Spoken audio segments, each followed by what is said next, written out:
but there's other things. Yes. Read it. Open it up and look at the. Oh, look. Oh, wait. You have to open the meeting. Are we on? Yeah, I believe so. Good evening, everyone, and welcome to a regular scheduled meeting of the Montclair Historic Society Reservation. Commission. Sorry, I was just thinking of society. It is Thursday, May 30th. Notice of this meeting has been advertised in the Montclair Times, the Star Ledger, and posted here in the in Town Hall. Mr. Petto, could you please call the roll? Sure. Chair Bennett, Here. Vice Chair Hyman, Present. Mr. Greenbaum. Here. Mr. Rooney is excused this evening. Ms. Kane-Levy, Here.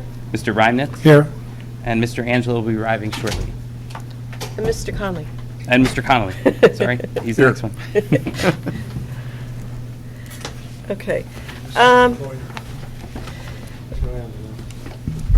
Our attorney, Mr. Angelo, will be arriving at 8 o'clock. He's informed us. The first business is approval of the minutes from April 25th, 2019. Has everyone had a chance to review the minutes? And are there any changes or? Yeah, I had a couple. Okay. On Two? on page 2, with regard to the project at 467 to 469 Bloomfield Avenue, on line 17, it was talking about retaining all removed elements for future reinstallation at the building, including 2 small windows, and I would add, and transoms over the entrance. Okay.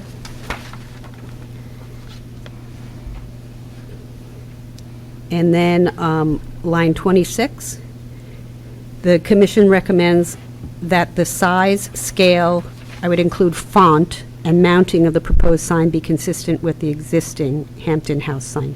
And so that would be the added word font. And then on line 30, the commission requests that the applicant return to present all final details, finishes, and materials should the application be approved. So add the word details and remove the word the. And then one more change. Under the goals and objectives for the coming year, line number 18, we would add to extend the town center historic district west on Bloomfield Avenue. Was that another objection? No, we don't have the funds for that now. So No, we can't do that now. we can't do. But we can certainly speak about doing individual nominations. Okay. We didn't speak about, I think we determined that we didn't, it wasn't finished last year, it wasn't completed last year, and that we don't have the funds for this. So just to clarify, kind of point of order, so I don't believe that the district expansion was discussed at last month's. I did bring Oh, it was it? up, yes. Okay, so, well, I guess then it can be added as an additional, I don't know. To We have to explore- reflect exactly what we decided. This is just a record of the decisions that were made at the last month's meeting, so. Did you bring it up? Do you I remember? did, I did Okay. raise it All right, during the then we meeting. should add it. Okay. We should add another number 6 to include that. Sure.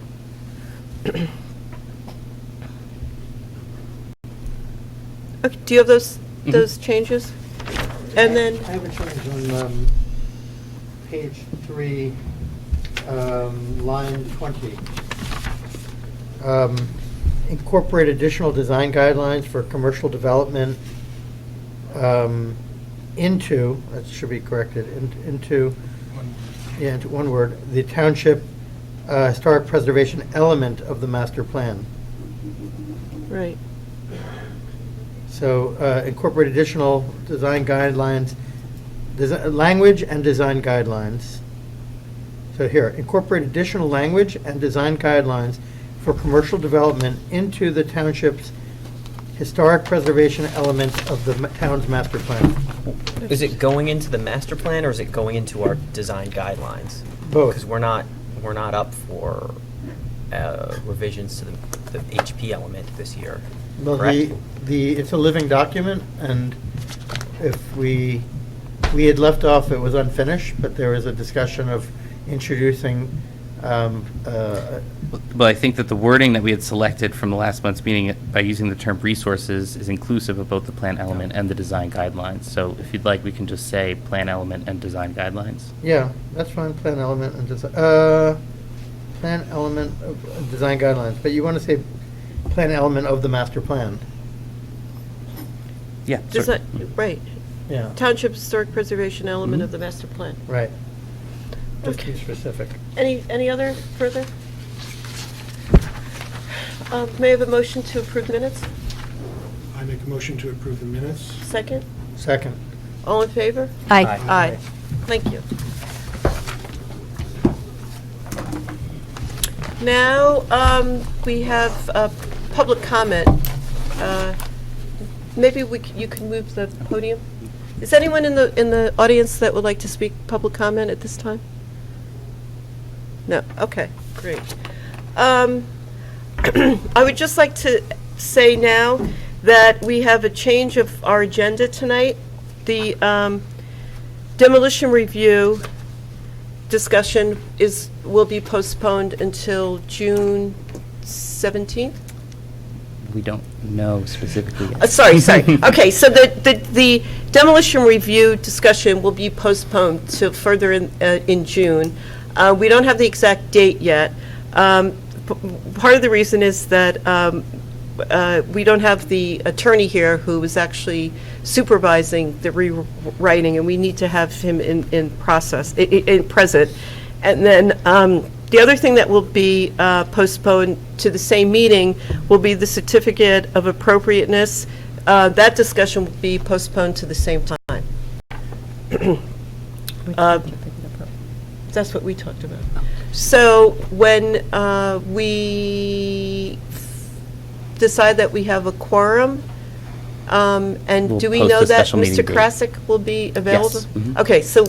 He's available for the tentative special meeting date that we have. Okay, so all we We're need just is. awaiting confirmation from the commissioners that we'll have sufficient to attend. Well, then, we could see now if we have a quorum.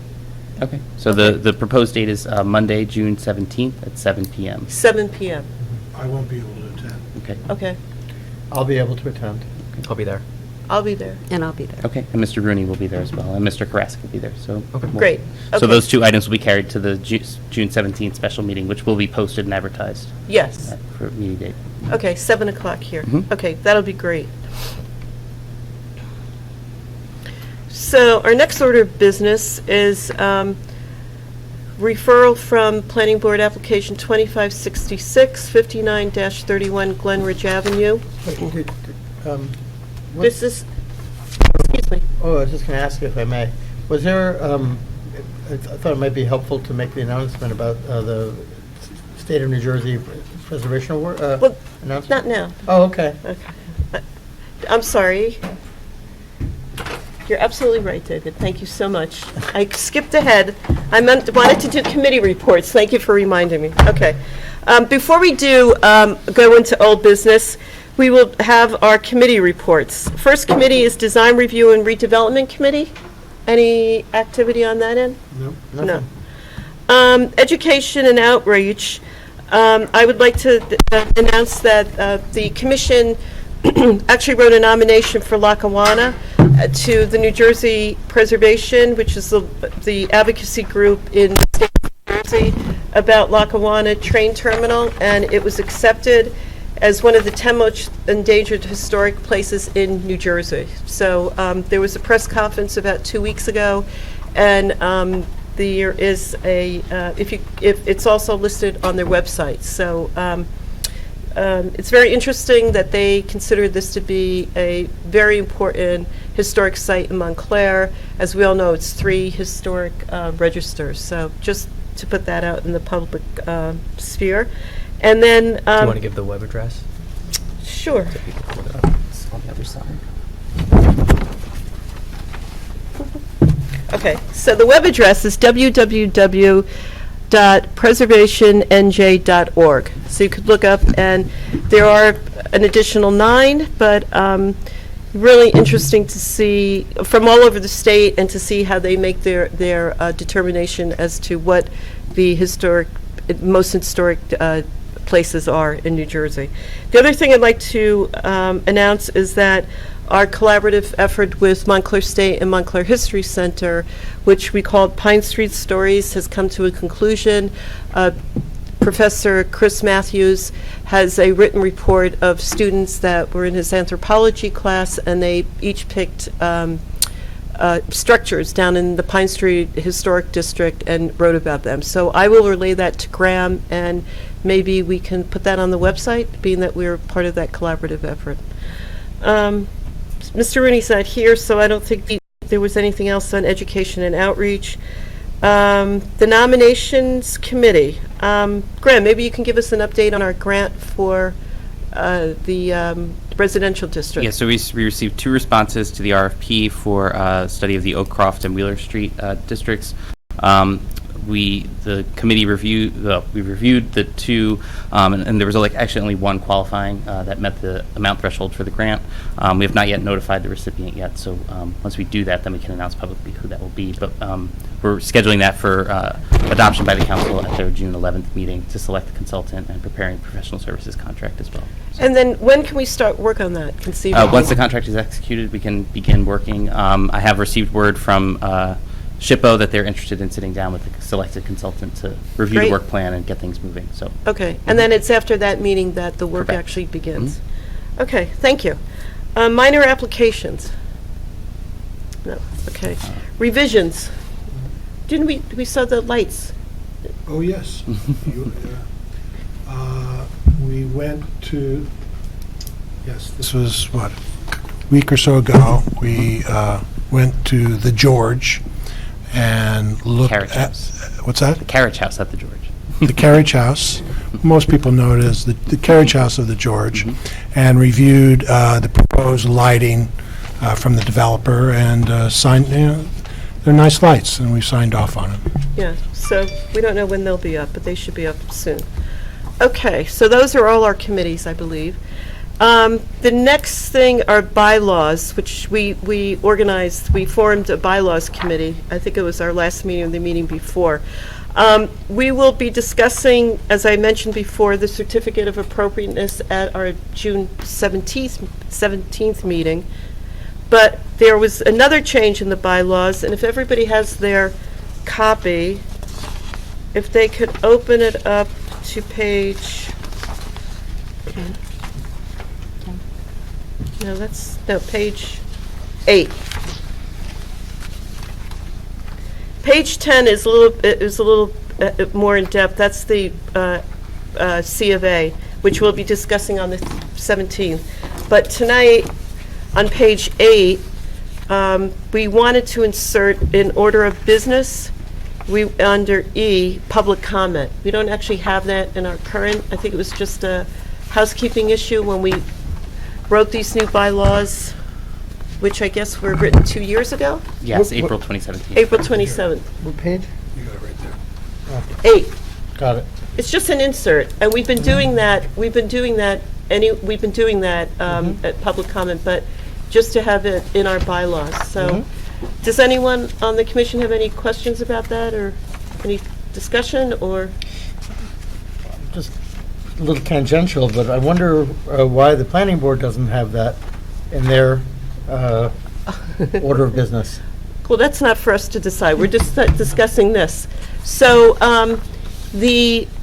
where are we now? So what we need to do now is vote on this. Vote as this is an addendum to the minutes. Well, there's 2 changes included in this bylaws draft. I didn't know if you wanted to review both changes in the bylaws draft and Oh, I adopt thought we were these going to new do the bylaws. C of A next time. Well, so the other one, that the The second item that we were discussing is a revised certificate of appropriateness application. That's not what this section. I'm sorry. that we Yes, added, you're so- right. You're right. And if you'd like, I can explain this. Yes, go ahead. Edit on page 10.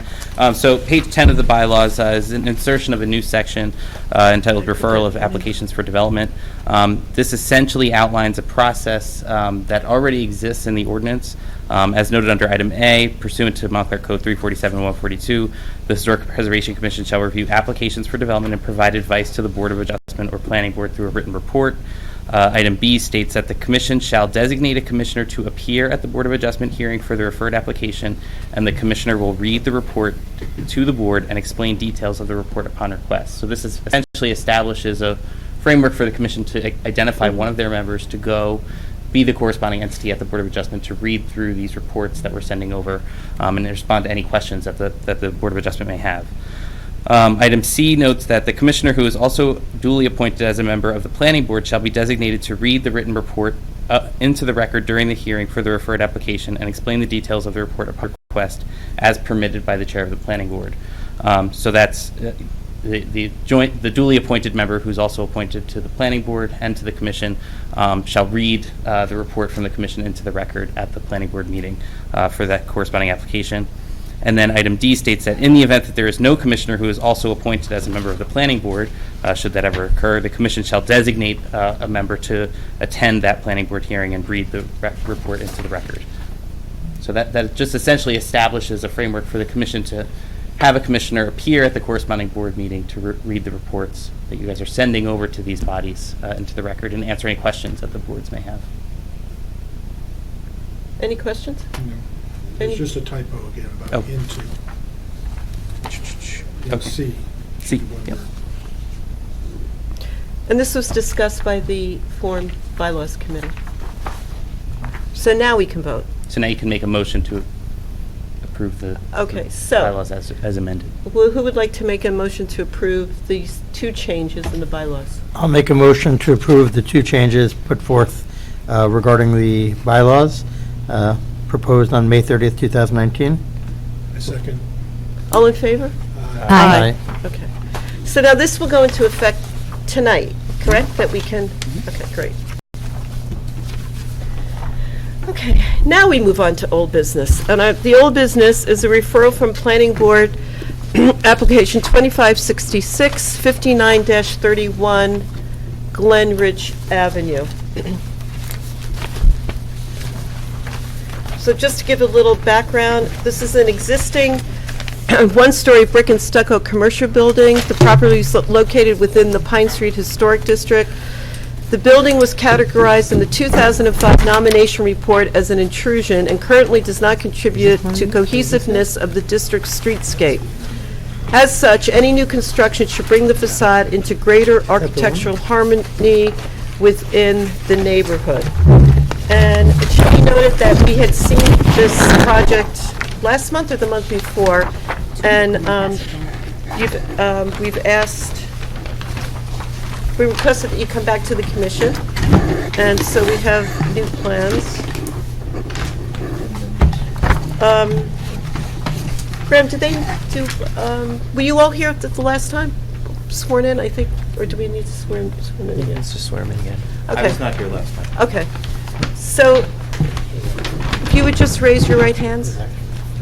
Do you swear to tell the whole truth and nothing but the truth and I do. Okay. And if you can identify yourselves, each one, and your relationship to the property. My name is Mohammed Coker, and I'm the owner of this property. Carol LaRoses, I'm the architect. J. Michael Petrie, I'm the site engineer. Thank you.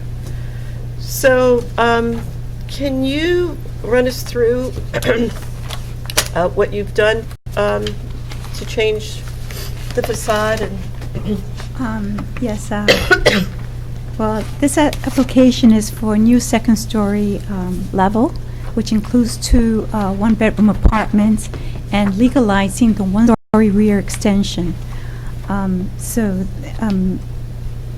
What the changes, one of the changes has been the front facade. We have a brick veneer, and the brick veneer with a flat roof. We placed the condenser unit toward the rear of the roof, and it's screened off. which is not visible from the street level. So, I'm sorry, could you speak up a little bit? Is the mic on? Oh, okay.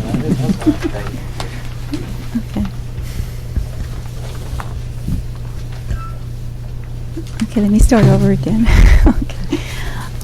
Okay, so this application is to a second floor new addition, which includes 2 one-bedroom apartments.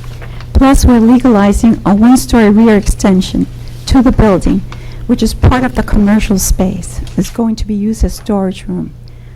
The changes that we made, we've incorporated the front facade to be of a brick veneer now, and the roof is flat.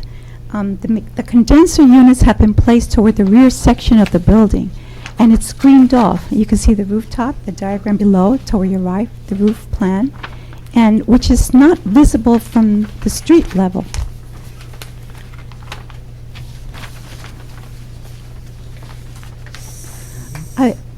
Early this week, we received some comments from Mr. Comley, yes. And I'd like to circulate revised elevation drawings to include... Based on his comments? Yes, based on his comments. Okay, Great. it's this sheet. So maybe at this time, Mr. Conley, you can, Run through my comments. It Yes. looks, in the few minutes that I've had to look at the rendering, the new rendering, it looks like you've almost addressed every one of the comments, but I will read through my comments just so everybody understands what I was looking at. So my comment number 1 was the arrangement of the openings on the front facade needs to create a strong, unified appearance. There currently is no relationship between the ground floor and the first floor windows. So the original rendering that you submitted, that was not the case, but the new one, it looks like you did address that comment. My second comment was to consider a separation between the ground floor and the storefront windows and the upper facade, which looks like you've attempted to do, and that looks great. The third comment was to consider the installation of transom windows to align the heads of the doors and windows at the ground floor, which you did do, and I agree, looks good. The fourth comment was the proposed new window shall be of a compatible design and material to the windows within the district. Are you proposing vinyl windows for? Well, it seems like all the buildings, the new buildings that surround the area, they do have vinyl windows. So we were attempting to Yeah, that's a match cool the question existing. For the board, I'm not sure if vinyl windows or. yeah, but in a historic district, we don't, we don't recommend vinyl windows. But the placement, you've changed the configuration of the windows. Well, alignment, the windows are, Right. aligned with the one below. Yeah, but I think Yes. you're proposing vinyl windows, so I think based on That'll the be a design discussion. plan. Okay. The comment number 5 was the proposed metal cornice should be designed and detailed to include a proper Simon molding and not a faux molding made up of angle boards, and it looks like you've modified the cornice per that comment. The height of, comment number 6 was the height of the cornice is usually set between 1/15 to 1/8 of the height of the building to achieve proper proportions, and I'm not sure if that's the case, but it does look like that may be the case. And comment number 7 was material samples should be provided for all exterior finishes. Material samples. Well, basically, Mohammed, a brick, Mohammed. Okay, So so just what to we're going to do, just going to mimic the similar color that they use in the neighborhood, and they use a variation of red tone with a cream, and that's what we plan to do, just basically use the same language, the color scheme. Well, we would ask you to come back with a sample of those, not to this large commission meeting, but to a smaller subcommittee. committee Come that we to can the site actually and look meet at on materials. site. So you don't have to worry about coming Okay, back. that's fine. That was going to be my comment, so Okay. Okay, not that's to fine. worry about materials right now. Okay, that's great. And we always ask for approval, sign off on materials. Fine. Mm. Are there any other comments aside from the notice of the vinyl windows?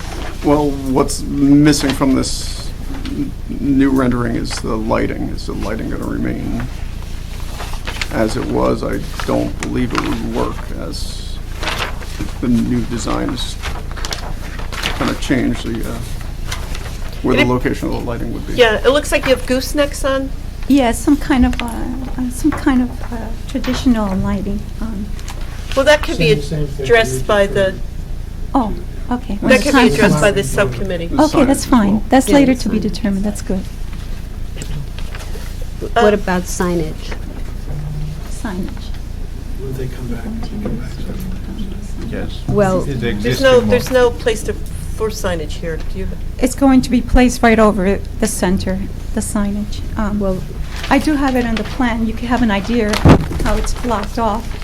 Basically, signage is existing. Yes. Existing sign. This rectangle? Yes. Yes. That's where the signage So will that be. will be in line with this course that you have across the middle? Yes. This? Mm-hmm. Center. Is that this? It'll be centered. You don't have a side cut of the facade. I'm just wondering what, Oh, the side, do we have? if, does the, Oh, let me mention one thing. On one of our meetings, we discussed about having the brick turn about 2 feet in, right, and that is included in the elevation. which is really Yeah, what? at the you want. corners, which is not shown here, but I have a note here. An 18-inch return at the corners, as opposed to just a flat. Is that enough? Are we doing questions now? What, what do we want? We comment? I think we have questions now. Oh, sure. Go around and questions. Do you have a question? Just comments. All right, question? Okay, I have a few questions. I'll reserve comment. I have a few questions. I'll reserve comments to the end. In your new rendering, you have, what are you imagining the lintels of the windows are? And then you have a band at the top that also looks like it's solid. What are you imagining that's made out of? A brick. So it's just not rendered as brick in this rendering, but Brick. it's meant to be brick? Brick of Okay. soldier course. Okay. The other question I had was the return, that 2-foot return Yes, on the side. yes. Does the cornice also return with the brick on the side? It can return. Yes. Yes, okay. It would be good to see exactly what you're thinking about at some point. Well, And again, well, does the cornice go past the brick? Does the cornice stop before the brick? I can't, there's nothing here that shows what you're proposing to do. There's no side elevation, right? No side Am I elevation. missing No. something? Okay. no. So, we'd like to have some indication of that.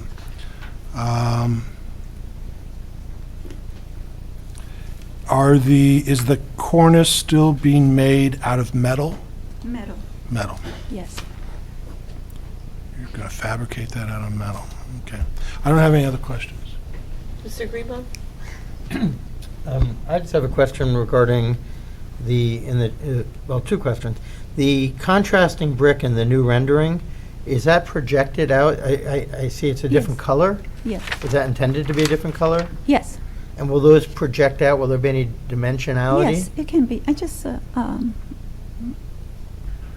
half an inch profile, yes, a little projection. So they'll To project create a little out. shadow effect, yes, Okay, so there will be depth? yes, All right, yes. that's important. And then in terms of the transoms on the windows, I noticed that each window bay, you've split the transom in half. Was there a reason for that? Is there- That's a double hung window. And the fact is that in the neighborhood, they mainly use double hung window plain. No, Originally, no, we no, were- no, no, the first floor. Oh, the first Look- floor? Look Go at your ahead. rendering. Oh, yes, If you see above each bay of the window, there are 3 bays on either yes, yes. side, and you split the transoms with a divider. Yes, with a divider. Was there a particular reason for that? Oh, there was a time where, one of the previous meetings, there was discussion, why don't you, do something with that window instead of having one large window, break it down with some mullions and the scale of it. I think the discussion was to include the transom, not the body of the window. I think that's what the, To include the... Well, the question, yeah. Let's do questions. Yeah, the question is, so was the intention, I'm talking, let me just make sure I'm clear. I'm talking about these vertical Okay. bars that divide each element of the transom here? Yes. And the reasoning for that was? The reasoning was, in one of the previous meetings, there was discussion, instead of having one large window, break it down. There was a discussion of possibly even using the double hung windows, 6 panes over 6 lights. So with that idea, breaking down the scale, creating more of an awning or a motif. Okay, so, Do you prefer to remove it? well, Reserve we'll comment. save that for comment. Okay. The other thing is too, regarding my colleague's question regarding the returns Yes. on both the brick face and also the crown cornice. Yes. There's a second tier of cornice in the center. That also, you have the intention to have that have a return? And how far back will that go? There's two separate planes, Right. here There's no and roof here. on it.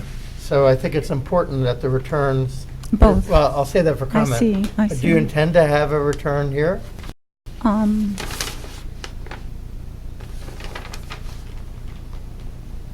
I'm thinking. Okay, Yes, we can. all right. I mean, we'll give you more of our thoughts after. Yes, but yes, yes, yes. We just need to understand. Okay.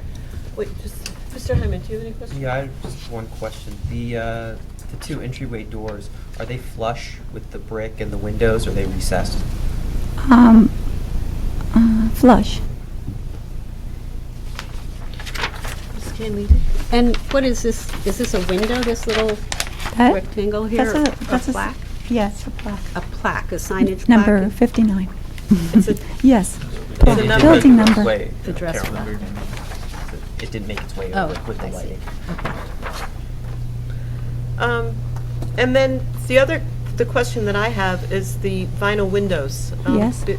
Because in a historic district, we don't recommend vinyl windows. So is there something else that you would use within? Our Just design cladding. guidelines are very clear about that.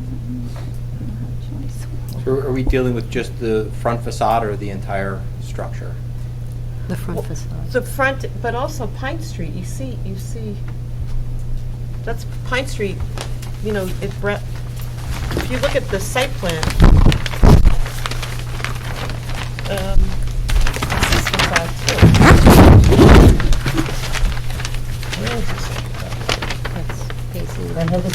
That's Pine Street. See, this is Glenridge, and then that's Pine Street. Oh, do I have So that? these actually, That's the rear. that's the rear. Oh, well, Is this my pile? where's Your Pine? pile. It's an interior lot. There's another building between that and... Oh, I'm sorry, I'm thinking it's, okay. So the storefront windows, were they to be vinyl as well, or are they aluminum storefront? Aluminum. framing? So perhaps the windows at the upper story could be aluminum, That's fine. I think. That all the windows be consistent. Okay, that's fine. Aluminum.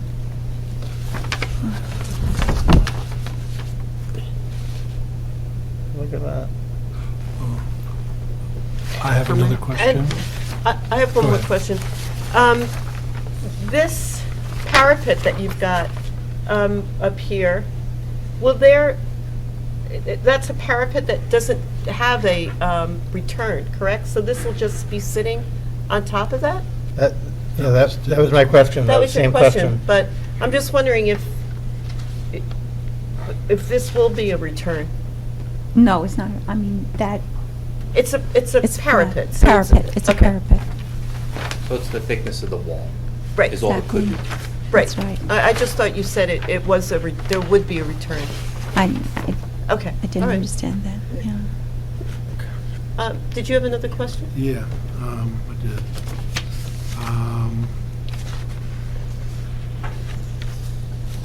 Let's see. Oh, My problem with all of this is there's a lot of detail missing, and there's a lot of coordination of different things missing. So I have a hard time understanding exactly what you're proposing to do. In the first floor plan, I see a brick veneer and a thickness to the wall. What is the existing wall construction? The first story is concrete block. Okay, so what I'm looking at here is the concrete block with Yes. the brick veneer. Yes. And it looks to me like instead of the brick returning into the jambs of the windows, what, we're going to see the edge of the concrete block every time it comes to a window? That's what's drawn here. No, yes, I know, the computer kind You know, of we cuts wanna the make sure window. the brick No, I understand, no. and The so- windows will be fit. I Adjacent understand, to but the the way brick. this is drawn, again, just to be clear. I know, The it's way this is computer. drawn, the window, and this relates to what Jason was asking a little bit about the door being set back. It looks like the windows and doors are set back and attached to the concrete block, and the veneer attached to the concrete block, and about 3 or 4 inches of the concrete block exposed No, at each the window. concrete block will not be exposed. Okay. It's the Okay. way the Okay. windows get Just- interject into the because it's line work or the wall, computer. clear. So you'll be using corner bricks, meaning if you, in the stone veneer, you could buy the 90-degree turn brick. Will you be using that? There's not brick veneer, they're doing real brick. Oh, Oh, are they? Brick, That's what that's what they're showing, right? Yes. real Well, brick. that Real exists. That's a brick veneer. veneer. It's not a, The real brick exists below the existing water table. So that brick that we're looking at on the first floor is there.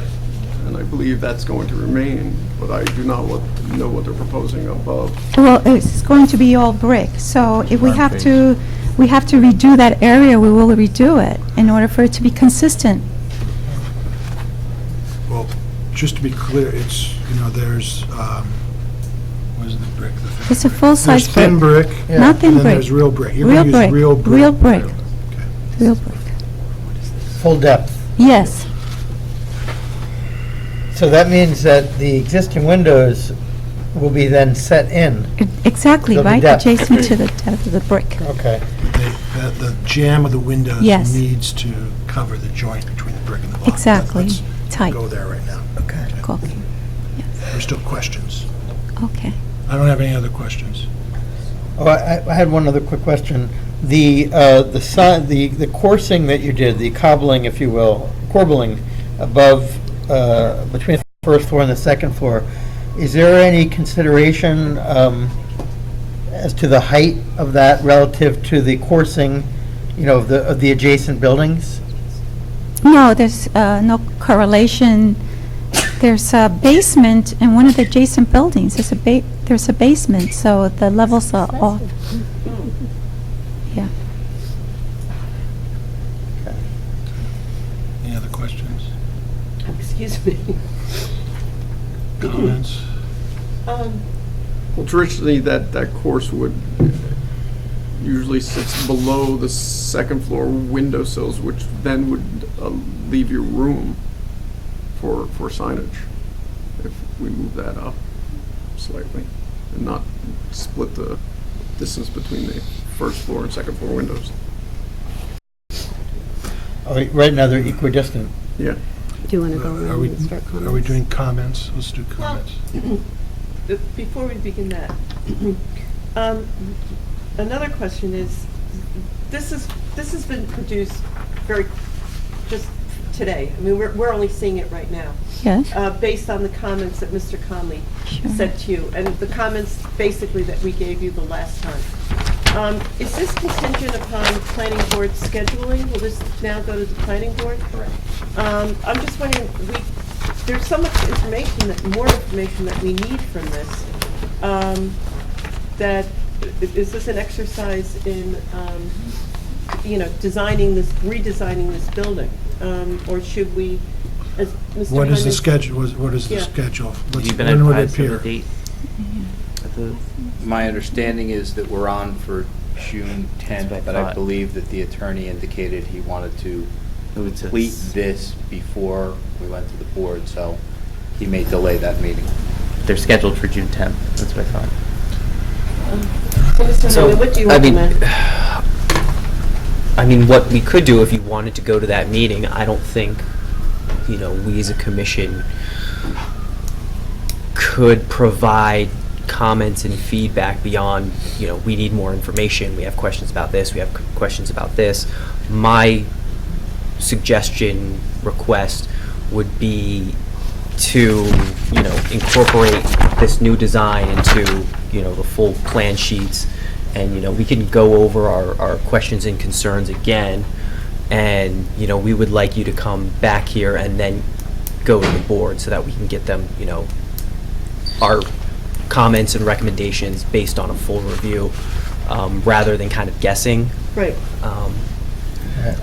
And our hope is that, you come back here, we get you to the planning board and it's done, rather than it getting bounced around. That would be my suggestion. I don't know. I have a suggestion similar to that. Mm-hmm. I would encourage you to make a meeting with the design revisions committee, or I don't know how that, the subcommittee where we look at all these little details before you come back here again. So the next time you come back here, you can feel rather confident that, it's going to be approved. So sometime, It's a sit down with Mr. Connolly as well. okay, Yeah. between now and the next HPC meeting. Maybe we could do it on the 17th. Yeah, so just Yeah. so you all are aware, the next HBC meeting is not till June 27th, so that would mean that the application could not proceed at either June meeting at the planning board, and you're getting pushed into July. So just so you're aware for your When is the planning board's meeting? The 10th and the 24th. What if we heard them at our special Yeah. meeting? The If we 17th. did that first, and then Wow, that got was to the other, bonus. the other. That's up to the app. I don't know if the application. That way you would make the second June planning board Right. meeting. Because I think what you've done is you've listened to the comments Mhm. and Mr. Conley's comments and his concern, and you've come back with something that is positive. We really don't have enough detail side to Refine it further. refine it and pass it on to the planning board. So do you think you could be ready for June 17th? Yeah. Yes. Can we also make some comments on this design? Sure. Yeah, Okay, sure, so why as not? long as, I just don't want to get bogged down so if anyone has any comments, knowing that this application will be coming to the special meeting on June 17th, would you like to make a comment? Yeah, I would, that's assuming that whatever they do, we're going to approve June 17th. Otherwise, I was just suggesting before they come back to the commission as a whole, we refine some of this, so they're not wasting, however you want to do it. Okay. But I do have some other comments. I think the transom window above the two doors should be the same height of the transom going across the window, so everything lines up. I don't see any reason why you couldn't do that. Make it the same transom height all the way across. For some reason, you have it drop down Shorter. a few inches it's hard for me to tell, but I would run it all the way across. I think this is a vast improvement over what we've seen before, so I applaud your efforts. And no vinyl windows. Right. Aluminum There's no windows. windows. Aluminum. Recommendation. Comments, Mr. Greenlaw, to help them in the refinement of this? Right. On the bottom of the building, is there any kind of base, kind of projection, or anything else that differentiates it along the bottom? Like a, That would be the existing building, wouldn't it? Yeah. yeah. Is there any kind of projection or anything at the base? That concrete band. Is there a band, or? That water table. the water Yeah. table's there. And See, water look table here. kind of, it does This is exist. photograph. I guess they're saying this is this already. But you're proposing to remove that. No, they're No. keeping it, right? Keep it. So that's the brick that you're suggesting you're going to match, or, what I guess, in terms of the comments, I'd like to see a little more, you have a cornice on the top, and it would be nice to see some kind of reveal on the bottom, some kind of base base element. That's all, just a little bit of a projection on the bottom. Okay. My comments are in relation to the street number sign. If you could just indicate the material, my recommendation would be to match the aluminum material of the windows. And make sure you incorporate the lighting elements onto the new elevation. And also, wouldn't it be smart to incorporate some kind of signage This- plan yeah. up front? Yeah. You'll save yourself a step if you have specific, how many tenants are intended to be here? Two. Two on the ground floor. And No, One on the ground floor. Oh, the One second tenant, one is a one tenant. residential tenant. Yeah, two So in terms of residential signage, you're going to have a single tenant. Yes, So, and that tenant, that's presently Domino's Pizza, Yeah. are they remaining? yes. Yes. So my suggestion is that you incorporate your signage plan for your present tenant into your application, so you don't have to come back as a second application for signage. Is that right? It's there, it's existing. So, right, so you're going to incorporate the new signage, the old signage on the building. Yes. You should probably incorporate that in your presentation. You should, because if it's going to be this domino sign. Yes, we're going to change So that. you need to have that in your presentation. We need to see it somewhere in your presentation. Okay. Then we'll have a better understanding how all Right. the elements work. And, That's it.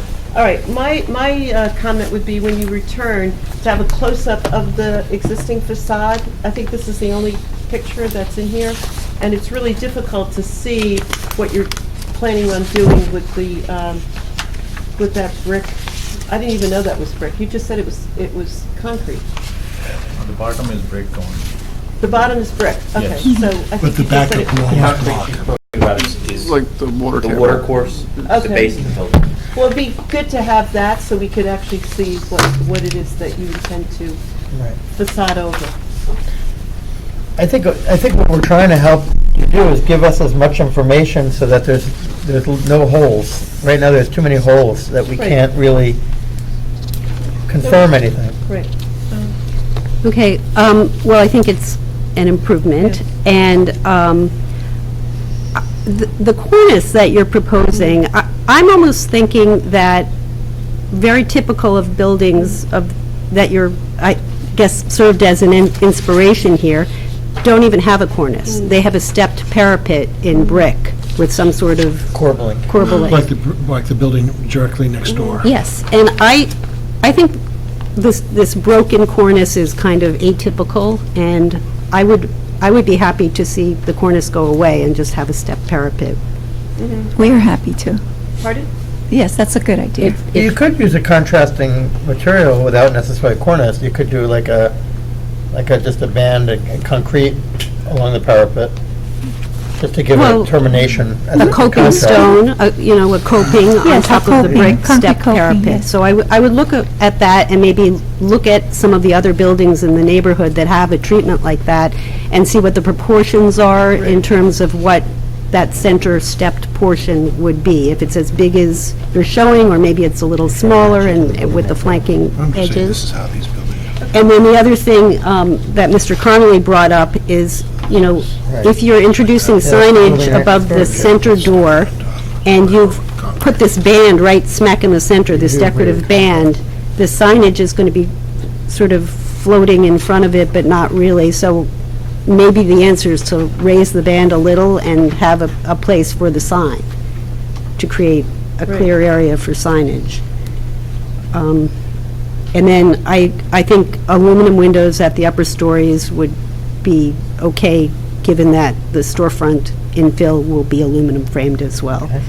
I'm not sure what color you're proposing. That would be something we would need to know, the color of the finishes of the storefront framing and the windows above. So you'll look at that and let us know. And that will be on the plan when you return. The color. Yeah. Yeah. So from a housekeeping perspective, this board needs plans by what date for us to be here on the 17th? June 7th. June 7th. And if we were going to provide those plans by June 7th, to be on that June 17th meeting, Mr. Reimnitz had suggested perhaps a meeting with the subcommittee before that meeting. I would anticipate that that meeting would have to take place pretty quickly.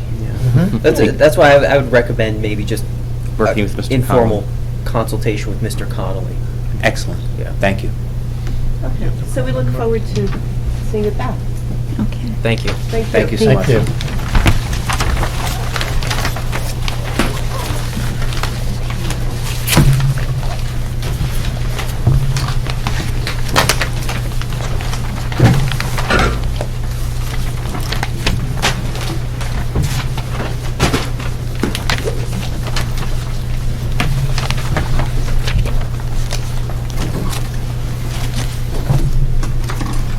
Okay, our next application is application HPC 2019-10 and 2019-11. This is a application for certificate of appropriateness, and the applicant is the Shade Store at 513 Bloomfield Avenue. So the building significance, this building is also known as the William Hughes Building, is identified in the 2002 Town Center Historic District Nomination Report as an harmonizing or an altered building, which is one dating from the period of the district's significance that has been extensively altered. The three-story 20th century commercial building with classical design elements was constructed around 1930. The applicant proposes to locate a new retail use, the Shade Store, at the center storefront in the building. The applicant proposes two sets of changes filed as two separate applications. Both series of modifications are presented in this review memo. And I believe it is to our signage and a new storefront? And a new storefront. So could you raise your right hand and do you swear to tell the whole truth and nothing but the truth? Yes. Yes. And could you please identify yourself and in relation to the Sure. I'm Kelly Rose Scriboni. I'm project manager with the Shade Store. Okay, I'm Michael Black, I'm the architect. thank you. So, can you run us through what you propose to do? We have this set of photographs. We have this. Okay. So, what we're... This is Yes. the existing building. Yes, that's existing. So, what we were proposing... It's just a sec, I just want to welcome Mr. Angelo. Okay. Our attorney is here. It's 8:35 for the record. Okay. All right, Please. hurt. You don't have to say that. What, I'm sorry. And he's the guy who always wants to get us through. Yeah. Sorry, continue. No, That's no. okay, My wife's used to me being... we didn't start the meeting, so we're starting now. Thank you. So what we had proposed to do is, the existing storefront is a plywood-clad storefront. It has two piers or side pieces that we were going to remove that, and certainly the glazing. We were going to remove, the intention was to remove the wood cladding and rebrand that storefront with the Shade Store's image, their branding, which for their stores has been a metal-clad, metal panel system, dark gray system, and then raise the glazing a little bit to provide better visual access into the store. That was our intent initially. Obviously, we'd have a sign on the storefront, and it's a individual letter sign that's an edge-lit sign. So this group of photographs is the current condition of the storefront. Yes, ma'am. And this is a shot of surrounding buildings, which we appreciate. Thank you very much. Yes, correct. And then this, I believe this is what you were just speaking about concerning the branding.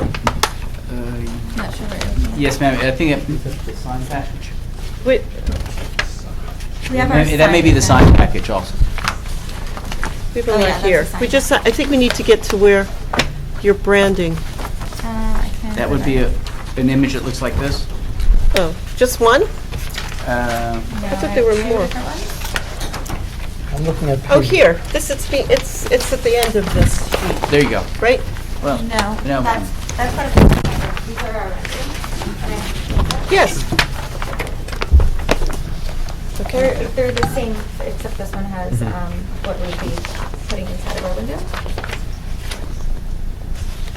But this is an example of a previous location. okay.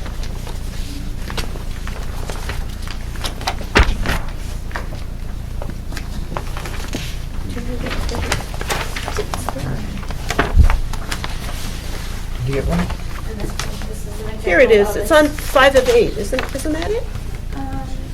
No, four- this is part of our sign package, so this is Okay. from our sign vendor. Okay. So if it says security signs on it, that's our sign vendor. I'm not sure, we're missing this. Okay, we're missing that, okay. Yeah. But here's an example that I brought today that you don't have. This is a historical location that we recently just did, and we kept all of the historical Surround. surrounds. You know, we really tried our best to appreciate what Right, the building had. And then this is a shot of the actual letters. okay.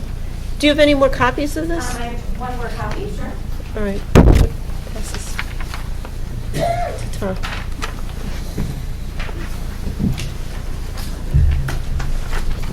Okay. Pass this.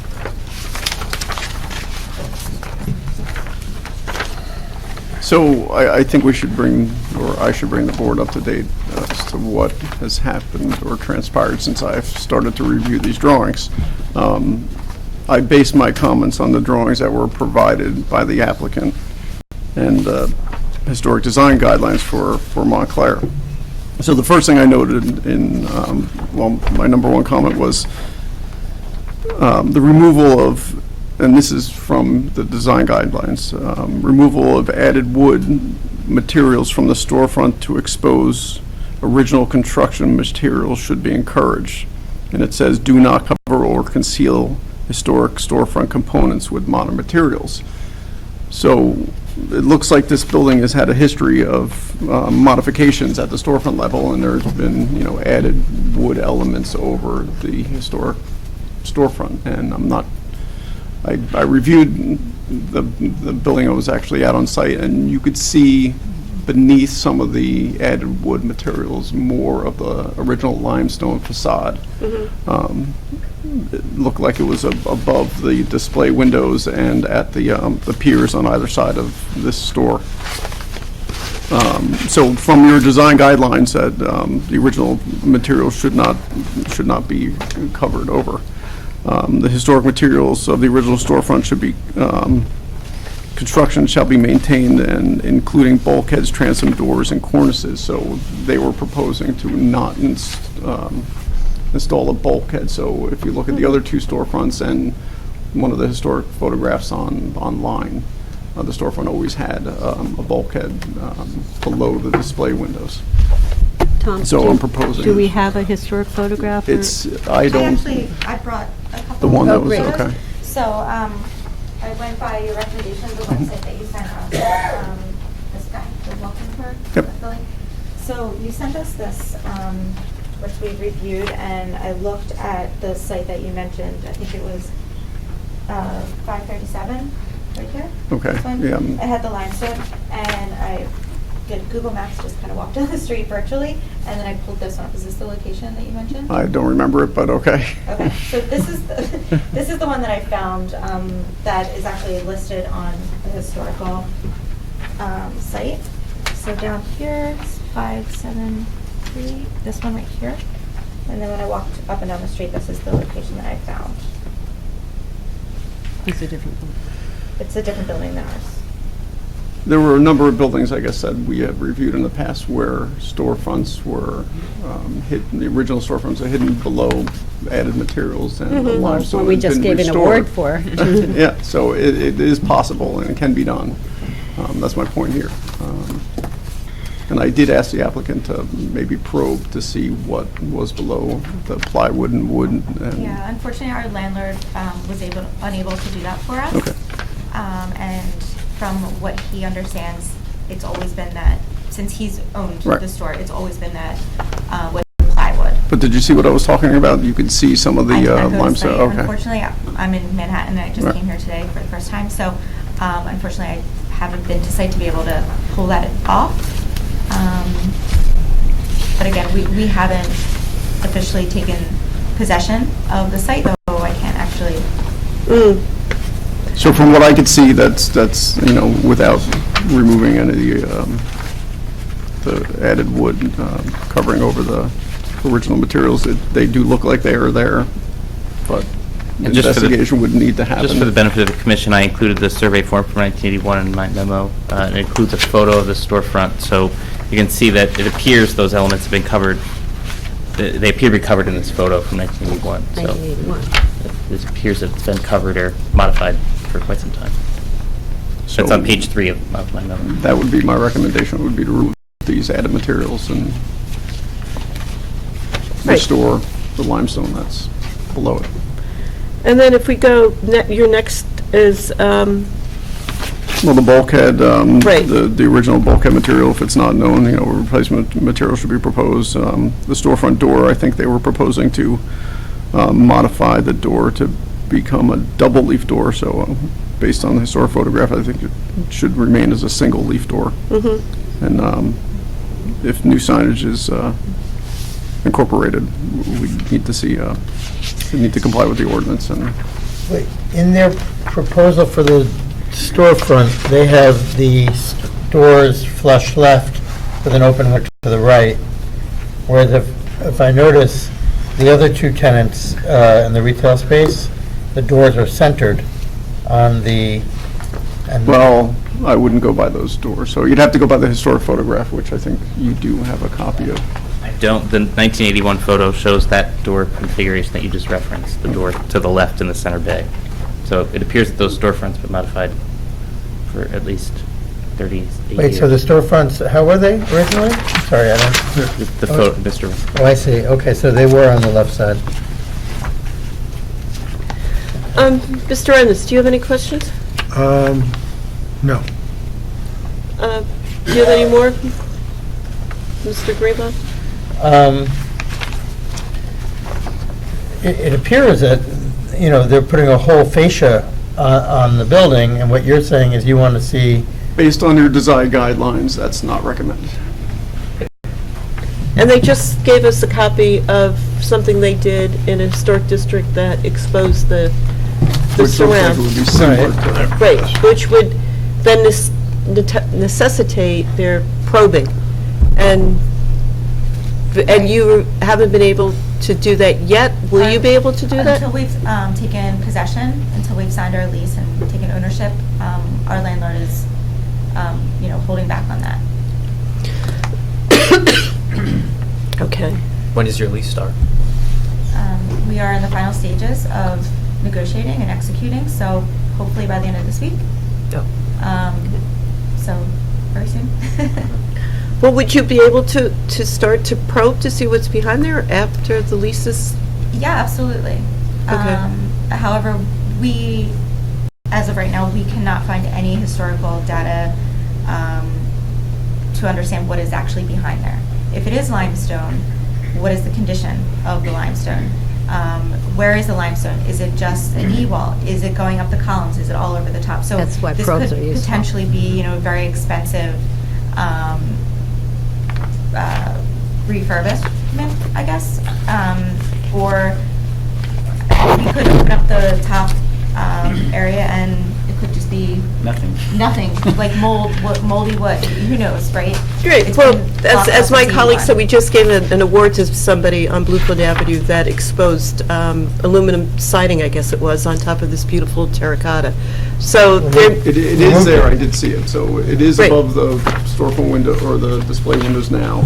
It comes down, it looks like a little bit further than what's actually visible, because there is a piece of wood that has fallen off, so you do see it behind there, and at the columns, there is a hole in one of the columns to the left of the door, where you could actually see the limestone. perhaps they could put a contingent term clause in their lease that, leaves that open for, between you and the landlord, so that it gives them an opportunity to come back. Well, yeah, I think that's what's going to happen. They're going to have to probe, and if it's, beyond repair, then we're back to this original design. So is our only option, I guess, to reinstate limestone all around? Well, all we can do is make recommendations to the Okay. planning board on what we think. This is actually a certificate of This is- appropriateness. Oh, this is the event? Oh, This is, okay. yeah. Oh. So based on your design Great. guidelines, Yeah. this is what you say should happen. So essentially, I think what the commission is kind of shifting towards is having you guys come back in June, and between now and June, once you execute the lease, we do a little bit of probing, perhaps with a subcommittee of, this is exactly what we handled the previous storefront application. We discover what elements are back there. If there aren't remaining historic fabric elements, then you can proceed with new design in consultation with, what we want to, what you want to propose and what's acceptable to the commission. And if there are historic elements that can be restored, then we kind of, tweak the plan and, and you present something that restores that historic fabric at the June meeting. Is there any possibility of there being some kind of old photograph or record of this building, or even maybe drawings or something? It's possible the public library The has a historic library. image database online, so that's one option to look through and see if Yeah. you can It's an find. online database. Yeah, they have an online database. This If is I can If you, access it. Yes. you can access, you can ask Yeah. Graham for the, it's easy to find, just to Montclair Public Library, Yeah. and go into vintage photographs, and then give the address. And there's also the 1950s The glass. Teague slides, yeah. Yeah, Yeah, which uh, I can provide as well. We'll take a look. Okay. I would say this is one of the most aesthetically prominent buildings on Bloomfield Avenue architecturally. So it's incumbent upon us to try to, every opportunity we can, to try to restore the building to its best form, rather than having all these layers and layers and layers, detracting from the purity of the building. So I think this example you showed us, we would prefer this. Yes, can I see And that again? I wouldn't even care if the limestone was broken up here and cracks were filled. If there was a contrast between, which is your brand, this Sure. modern, clean look against the existing fabric, I think Could you pass that again? we could buy into that. I have one last question about your door. Are you proposing, I couldn't tell from your plans, to eliminate that vestibule, that walk-in No, vestibule? ma'am, it would still be recessed, but it Oh, would just okay. turn into a double door. Okay. all Is right. what the intention would be. We have locations with single doors, but the intention on this one was Yeah, I would say to keep with that vestibule Is there a recessed level door. change between inside and outside? That's a very good question. We believe there's a slight level change. Slight, yeah. when you've had stores in New York City, I imagine you've had the same issues come up. I'm guessing that picture you showed is a Manhattan property. That is actually in Lafayette, California, I think. Yeah. We had one in the wrought iron district where we had to maintain basically everything on the building, Right. and even the doors that have this big gap between them. Right. So we have in the past worked through situations like that where we couldn't touch it. Right. Okay. So, any other questions or comments before we send Obviously, these this would folks? be a great project, and obviously, there's a good deal of effort behind this, so we would just encourage you to try to, respect the outside of this as much as possible. Certainly. So you'll be in touch with Graham as far as the resources for the historic photographs? Yeah, and as soon as you guys execute your lease and are able to access the property, let us know, and then I'll coordinate a meeting with the subcommittee to go on site, and we'll take a look. And we'll come right to the site and look at it. Okay, great. So should we still plan to meet back here for the next, is it the 17th? June 20, I think you'll probably need more time, given that plan submissions for the June 17th meeting are June 7th. You probably won't have time to Resubmit? to Okay. do this exploration and then redesign plans based on what is found. Okay. But the June 27th meeting, I think, would be fine. And June plans would be 27th. due June 17th. So for the June 27th, sorry. Correct, for June 27th. When do you need the info by? June 7th? June 17th. 17th? Yeah, for the June 17th, 27th okay. meeting. Mhm. Okay. That gives you a little bit more time. And, Tommy, you'd mentioned the bulkhead.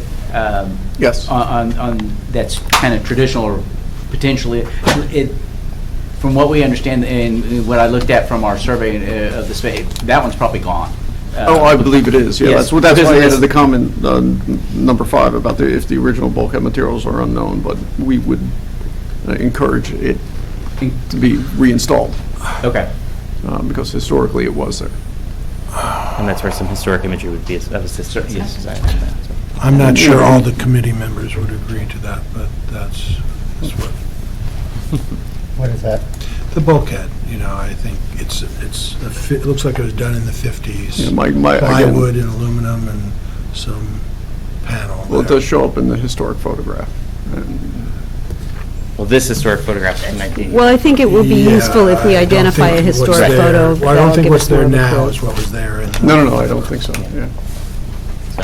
Okay, do you need anything back? I don't need anything back, but the last thing I wanted to confirm with you was our signage. I have our signs under here. If you want to take a look at any of our samples, or if we can get that approved.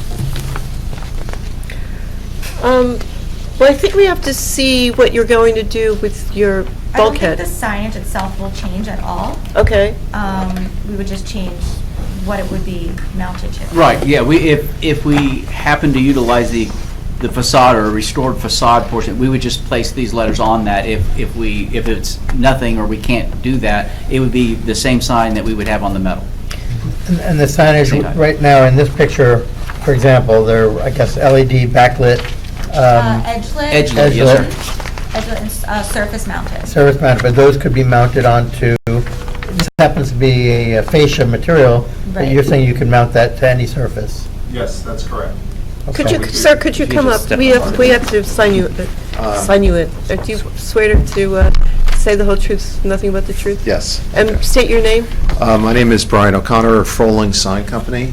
I'm here tonight for the shade shop, so, the shade store. So basically, the type of signage are, they're individual letters, edge-lit with LEDs. Gives you a silhouette of the letter itself. The face of the letter is satin stainless steel. And it's very high-end, very nice-looking sign. And then, in addition to that, we're also proposing a projecting sign, a blade sign, which that is also LED, same type of finish as the proposed storefront, which is the dark gray. Is that shown in the plan, the sign? Yes, it is. One of our existing. Oh, I see, okay. That is on, actually, page 5. Got it, yep.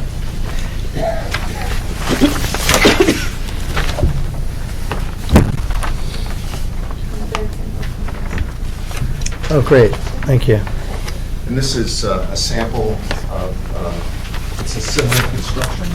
It's not exactly the same, but it's similar, so. Edge lit, but this is a different Correct. surface material, this is, Correct.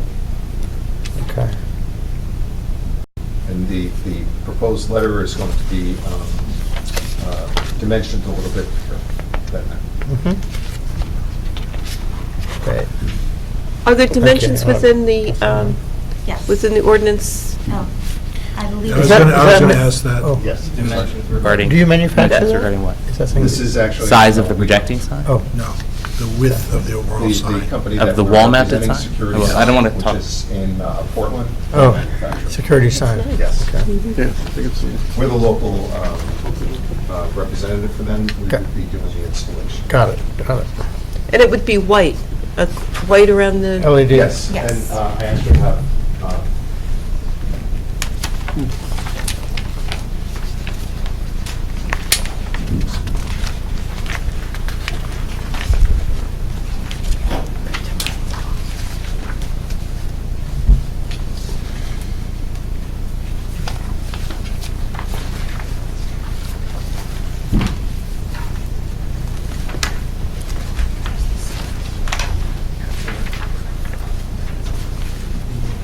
so this is an installation that we did Huh? for an interior sign.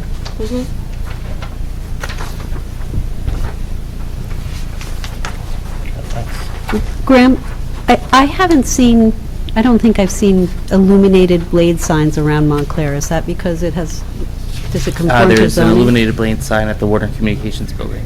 Okay. So And our that's, zoning permits like KW. this. Correct. Color wires. Yeah, as long as it's halo illumination. As long as it's, Not internal, it's the halo illumination or, right, not External. like a neon or front. Face lit? correct. Yeah. And to respond, Mr. Reimnitz, you had a question regarding the size of the wall-mounted sign that they're proposing. Overall The width max- versus the retail frontage. So it's an area, that regulation that we have. It's 1 square foot of sign area per 1 foot of storefront width, and a maximum height of 24 inches in height. So the applicant is proposing 11 inches in height, meaning they can span the full width of the storefront. Okay. And what do you propose to put on the window itself?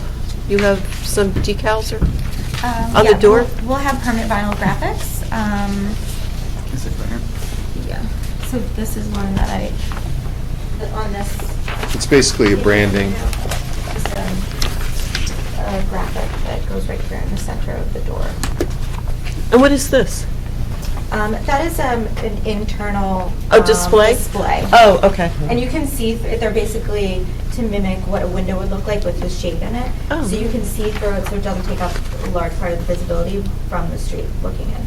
Okay. And that size is in compliance with, okay. The reason that you want approval now for the signage is because you want to begin fabricating it? Yes. Or, Correct. yeah. Well, are you concerned that if the transom, not the transom, the board across the top here is stone, you would mount it on a piece of wood, and then put it on top of this? I mean, those letters won't, pardon? The raceway panel. Oh, okay.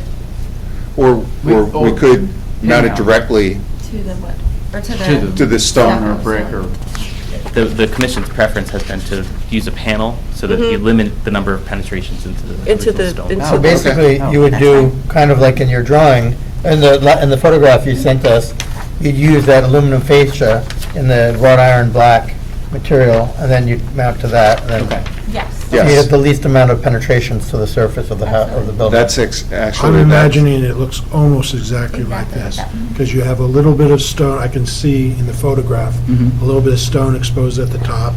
If you expose the stone on the two side piers, here you go. This is where I think. That's exactly how that's Yeah. manufactured. That was, the panel was manufactured in the shop, and then the letters were pre-mounted to that. We went to the site, mounted the panel, very few penetrations as far as that went. All the the low voltage wires were put in one penetration into the storefront. Oh, good. Well, there you go. Oh, yeah. So when you do the probing, you could, if there's more damage on that part, you won't see it, so, No. on the original. Or just, Oh, to- We would I still- see, we would because you'd be still- covering it. right, Yeah. because you'll be covering it, Yes, so. okay. So, just to keep that in mind, because we'll come to the site and we can actually look at it. Okay. So, So I guess procedure, my question is, so are you seeking, I think that the commission, my advice would be that the commission not render any approval on either the signage or the storefront, given that the two are integrally related, because we need to ascertain exactly what this final storefront will be before the signage can be installed, so they'll have to be concurrently reviewed at the subsequent meeting. In the interim, if the applicant seeks to open, we can issue temporary signage permits, so you can install some temporary signage at the location that's valid for 30 days, renewable for an additional 30 should you need, so you can be Okay, open. but just to be safe, you're saying you do perceive that this signage would be approved either way? So I'm not commenting on that, I'm Sorry. just outlining, that's up to them, Here's I'm just outlining what I would say. procedurally how I think this should. What I would say, I think this looks great, Okay. but the scale of it and exactly what it turns, exactly what it is, I don't know until I see it drawn. But I like what it looks like. I think Scale. it's very- Conceptually. Yes, Conceptually, conceptually. Conceptually, it's very it looks really great, sophisticated. I think yeah. it looks great, so. yeah, and I think you really need to take that off, what's there now, in order to finalize the manufacturing of the sign. which you should know by our next meeting, correct? I think. Yes. Yes. Yeah. All right. We're hoping to It looks like finalize everything. Looks like a really exciting project. Yes, It'll be yes, a good very addition. excited. Yeah, thank you. Montclair is beautiful. We're really excited to. It's an amazing town. Okay.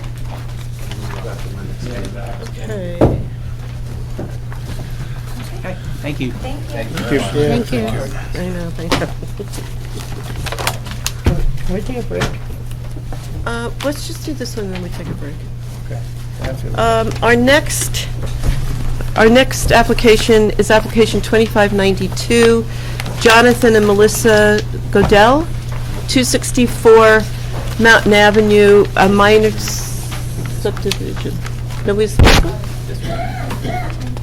Oh, Yeah, so, oh, sorry. no worries. Just to advise, I was advised by there will be no appearance by any applicant on this evening. They could not make it tonight. But I'm happy to fill in and just kind of identify exactly the situation that's going on. But if you'd like to finish introducing the application, you can certainly proceed. Oh, sure. With the introduction. So it's a minor subdivision. The applicant proposes to subdivide through a lot located at 264 Upper Mountain Avenue to create 2 lots. Proposed lot, the second lot, which is 28,000 square feet in size, will front on Highland Avenue and includes a building envelope for a future house. And we are reviewing this because this lot is currently resides within the Mountain Historic District. Correct. And, no, that's it. Okay, so Graham, just for clarification, subdivision, it's just a subdivision, they're not proposing to build a second structure? They're not Correct. touching the existing structure? Correct. It's literally just to create a second lot? Correct. Okay, so, I mean, my recommendation... Yeah, so the applicant is going to subdivide, if you refer to the last page of the memo, they're going to subdivide off the rear portion fronting on Highland Avenue to create a new buildable lot. The applicant is not proposing to be the developer or build a house on that property. My recommendation, as noted on page 6 of the memo at the end, is that the commission request that the planning board impose a condition that whatever building construction permits are filed for a new dwelling be referred here to the HPC for review of the style and design of the house to be constructed on the subdivided lot. But there are no plans at this time of that dwelling, so. So this footprint that's drawn on the, is that, That's a buildable area footprint, so that's just what the zoning will shows the permit setbacks. as the envelope within which a dwelling. okay, can be but not constructed. necessarily what, The okay. size. No, Right. not the size, not the shape. So there's nothing really to comment on at this Right. time, so that's why my recommendation is just that there be that, you guys Yeah, request a condition I that. would propose we recommend that condition be imposed, and let's leave it at that. I second that. Great. Okay, all right, very good. Do we vote? No, it's a recommendation. Now, this is 768, application number 2622. Mixed up. I'm losing all this. Valley Road? Yeah. Okay, this is application 2622, Dipesh Chandra from 768 Valley Road. This application has been filed to the Board of Adjustment for bulk variance relief to construct a new detached garage on the property. And we are reviewing this property because it is in the proposed Upper Montclair Commuter Historic District. So, can you,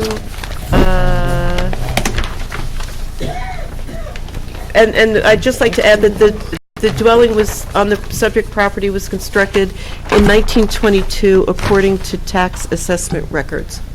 So, do you, can you, board, Mr. Angelo, do you want to swear them in, or? Sure. Do you swear or affirm that the testimony that you are going to give tonight is the truth, the whole truth, and nothing but the truth? I do. Thank you. Thank you. And could you identify yourselves? Yeah, I'm Swarnima Srivastava. I'm one of the owners of this property. William C. Hidley, architect. Okay, thank you. We have your plans. Could you quickly run through what you propose to do? Well, so... Oh, do you have a board there? Yes, it's what you have in front of you. It's the same. I don't have a stand at this moment, but it's the same. It's what you have in front of you. So we're proposing to enlarge an existing single-car garage that's very tight to even fit a single car in, to still a fairly tight two-car garage.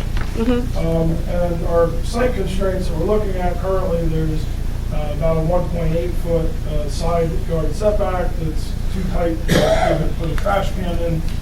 So our proposal is to do a 3-foot side and rear yard setback, which will give a little bit of a buffer. We're only moving it, foot and change away from now.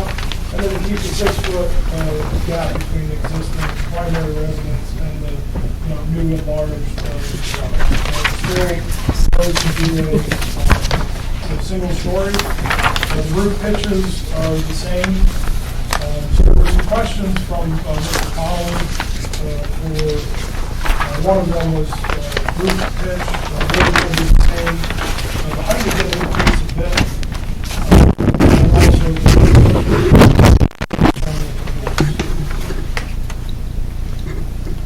that's basically the overall gist of it. We are proposing to match the existing details, the overhang and siding materials, window materials, basically rebuild it a little bit larger, but the exact same details are there.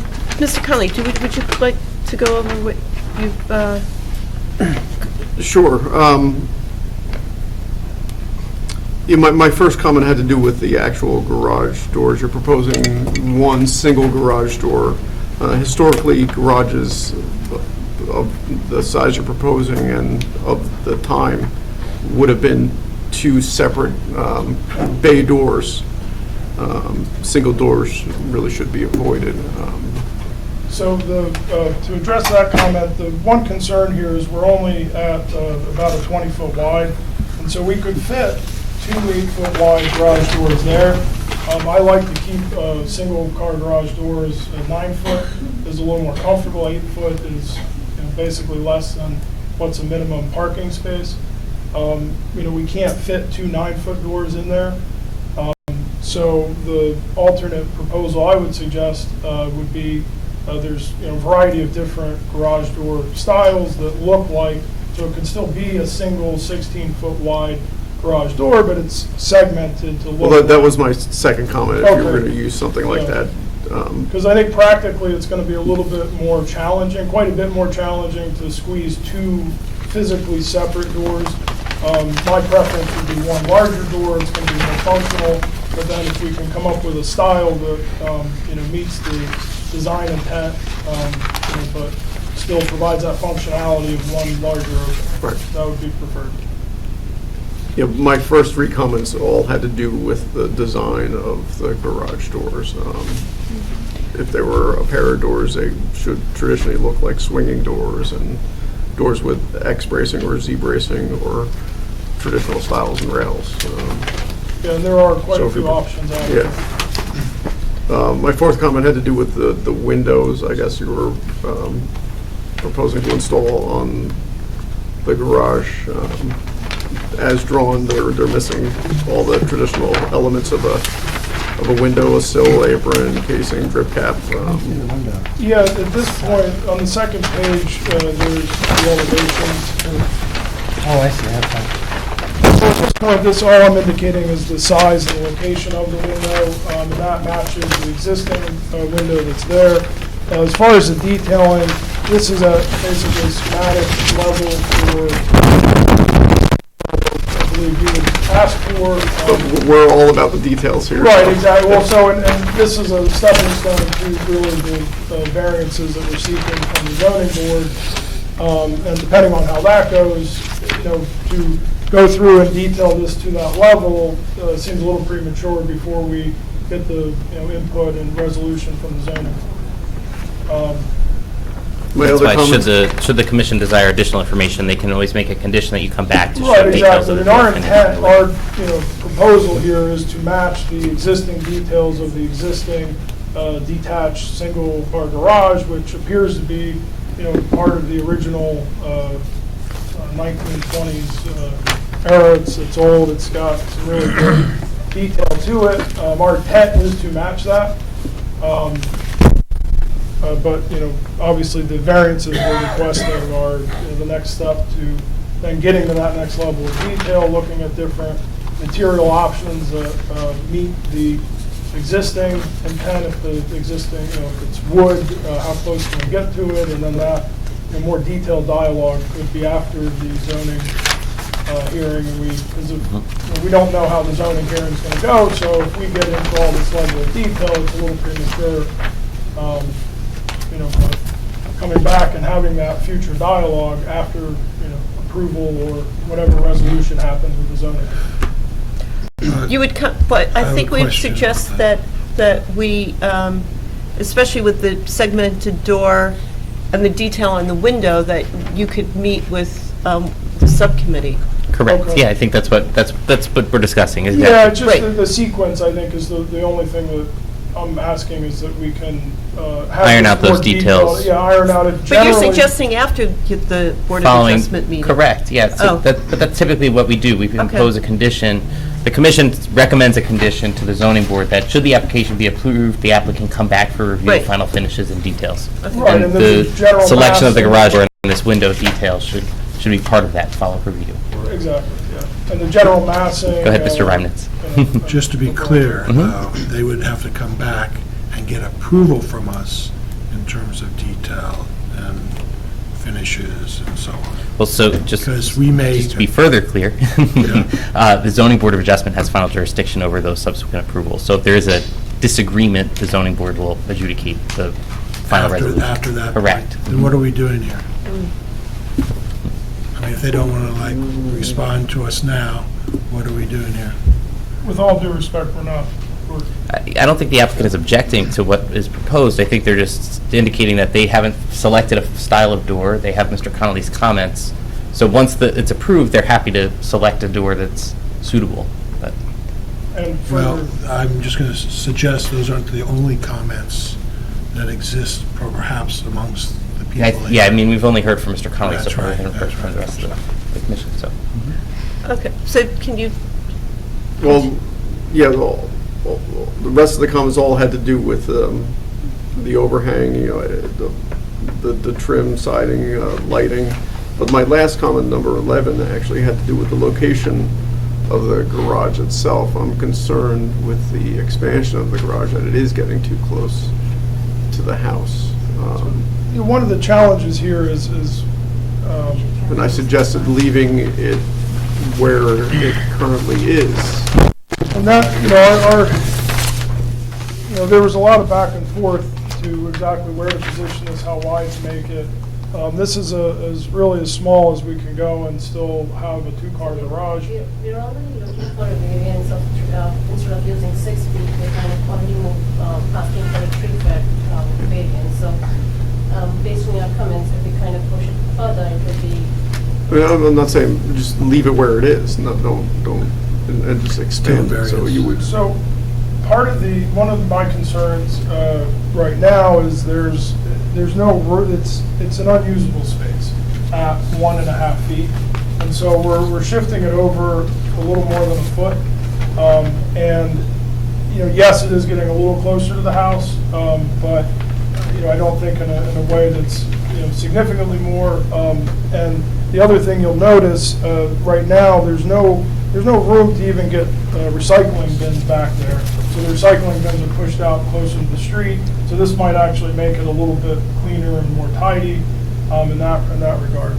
Just a pro to. Right. Yeah, no, it was a comment I had, and it's for the future. okay, thank you. So, would you like to start with questions? Yeah, questions. I have a question that doesn't really relate to the garage itself. Is there a single car curb cut? Is that what I'm reading at the street? And then it's all blacktop, the width of the garage after that? Is that what Yes. you're proposing to Correct. remain? Yeah, we're not enlarging the existing curb cut at all. And actually, the way the existing blacktop is, it's almost set up for a two-car garage.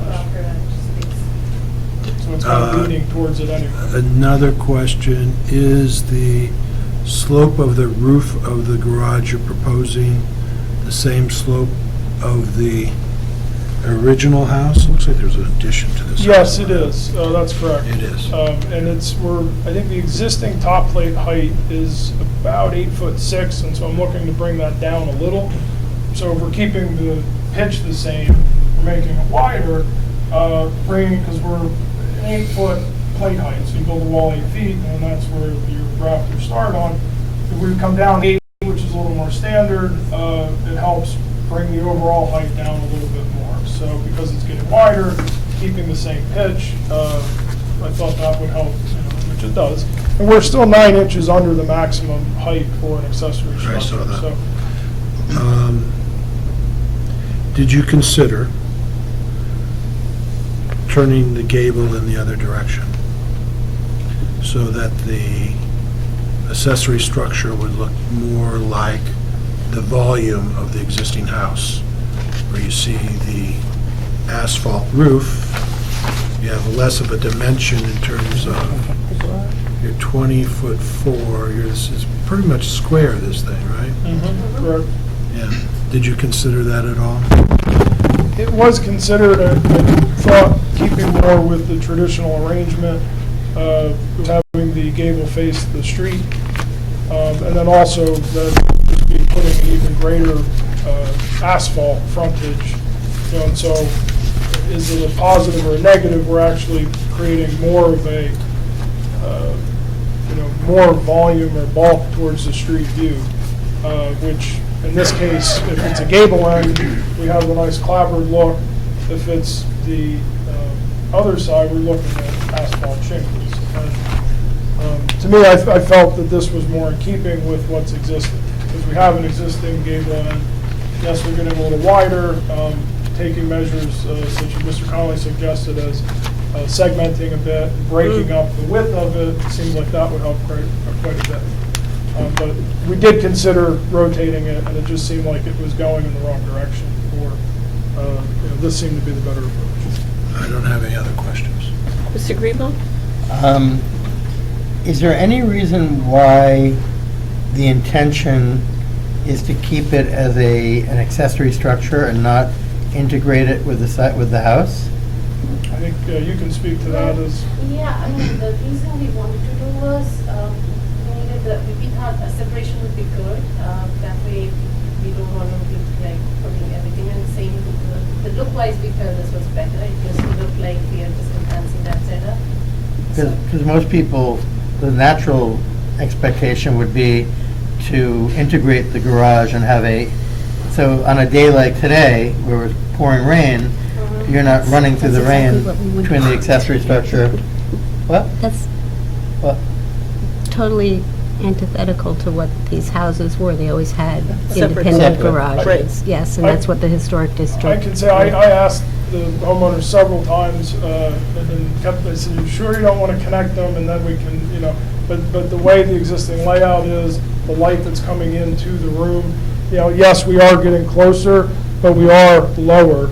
We're not raising the height as much, so we're still allowing light to come in, and so it was a question I asked several times, and they really felt that this worked best with their existing layout. Aesthetically, also it looked good to us, but we didn't know if that would be kind of something which may be a problem, but... I think I understand. Yeah. And then the next question is the material that I see is going to match for the exterior of the garage? It's a wood clapboard to match the existing home? Same coursing and exposure of the clapboard? To match the existing garage. The existing garage, that structure is what we would be trying to match. The existing home, I believe, I have to double check it, did they even have aluminum over it? The existing home was a little different than the garage seemed to be the more authentic, untouched in terms of historical. So you're doing wood or? Wood, yes, correct. Okay. And did you think about or consider putting any kind of like window or anything above the garage door, just to kind of create, a little more of a lightness to that pediment? We didn't, just in trying to keep with what was existing, but if you guys have a suggestion for that you think would be better, again, we're here more as a dialogue, trying to go in the right step, match what's existing, not break too far from really the tradition that's there. Right. So then the next question is also, I just want to be clear, the rear wall of the garage presently, as you presented, is 3 feet from the property line, is that right? Yes. It's a little bit closer, so we're proposing an even 3 feet around both. And then that's the end of the property line. Now you're dealing with another property on the other side. Right. There's actually their garage is back. Because it's a corner. There's actually 3 properties, or maybe the other one's there. But we're 3 feet from both sides. Yeah, 3 feet from both sides. Right. Okay. No, I was just thinking if you could set the garage back further, that would also be one possibility. Right. No, I got it. I wanted to make sure I understood the plan. And really the difference between 2 foot and 3 feet, to me, the minimum corridor width, minimum hallway width is 3 feet. It's something that's functional, it's in the code. Any tighter is just starting to get to the point where we start having trash receptacles out towards the street. And, there's space back there that looks like it could be used if it was just a little bit bigger. And the other aspect of this that we're keeping is this small kind of bump out here. We're proposing to stay in line with that. So we could go a little bit further towards the street and still meet the accessory street setback, but we're hanging back a little bit to maintain, an alignment. Well, actually, I should show you this one. This is proposed to maintain an alignment with that. Yeah, I think and you can that's a see good the idea. roof lines. Yeah. And we're trying to really be as respectful and appropriate as we can here, but make an existing single-car garage. I don't know how. When you pull in, it's not even. It's very. It's a shed right now. Yeah, thank you. Mr. Hyman? Question about on the plan, it indicates that there's a wood fence that goes all the way around. I see it on the side. Does it actually go around the back of the property as well? At this point, no, but we wouldn't know because the neighbors, they're thinking about it, but we don't know that. Okay. And the vegetation that you can kind of see, is that on the neighbor's property or is that your landscaping? Some of it would be actually our property. Okay. And were you considering a door on the side of the garage facing the house? We haven't planned on that yet, but we can think on that, but we haven't planned it. Is there a door on the side of the house facing the garage? We don't have a door on the side of the house at this point. Okay. There's a door at the back, but not on the side. And you're not increasing the macadam in the front of it, right? The impervious surface? No, it's. Because it's Well, they're extending it to the a wider little bit, door. a little bit, but not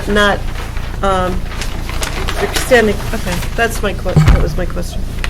Ms. Kane Levy? I don't have questions. Not really. I have one more question. Oh, a little bit, yeah. Are there existing corner board in the existing house? You mean fences? No, corner boards on the facade. How it I turns the believe those are corner. gutters that we're seeing in the photos. I would have to check that, if we're going to be coming back here to review. There are corner boards. It's, I see there corner aren't boards. any, so we stayed with looking at the garage itself, in some ways being more historical and untouched, versus the primary residence, which looks like it's had an addition put on and other work done to it over the years. But, if we're having another meeting after the zoning board, we can, again, have more detail on final material selections, existing heights, reveals for what exactly the existing clapboard is, the cornice, and all of those types of things. Is there a reason why the leader is located where it is on the facade as I look at this? Is there, Leader, you're talking about the drain? drain, yeah, the leader, the drain leader? I from don't the have gutter? any gutters indicated on here. That was one of. Oh, is that, oh, that's the end of the door, I'm sorry, that's Yeah. that shadow, okay, never mind. Yeah, that was one of my Never comments mind. was. Okay. What are gutters? What is the commission's take on gutters? There aren't any existing. The town construction officials generally like gutters. We're controlling rainwater better. If there isn't gutters on it, what is the preferred approach there? That's a good Historic- question. Add gutters, don't add gutters. I mean, we can control the rainwater better with gutters, but in this case, it looks like it's not historic. Yeah, I'm not sure how what you have drawn here is almost a built-in gutter kind of situation with the cornice and. It could be. Well, yeah. That's what you would prefer as a built-in gutter. Well, I don't know. That's right. I don't know what you're aiming for here. That's why I suggested maybe a roof plan would help. Well, isn't the existing cornice of I gotta believe that is the existing cornice of the house, though. No, I'm saying there's a built-in gutter or gutter, the cornice of the house. I'm not sure if that was changed over the course of time.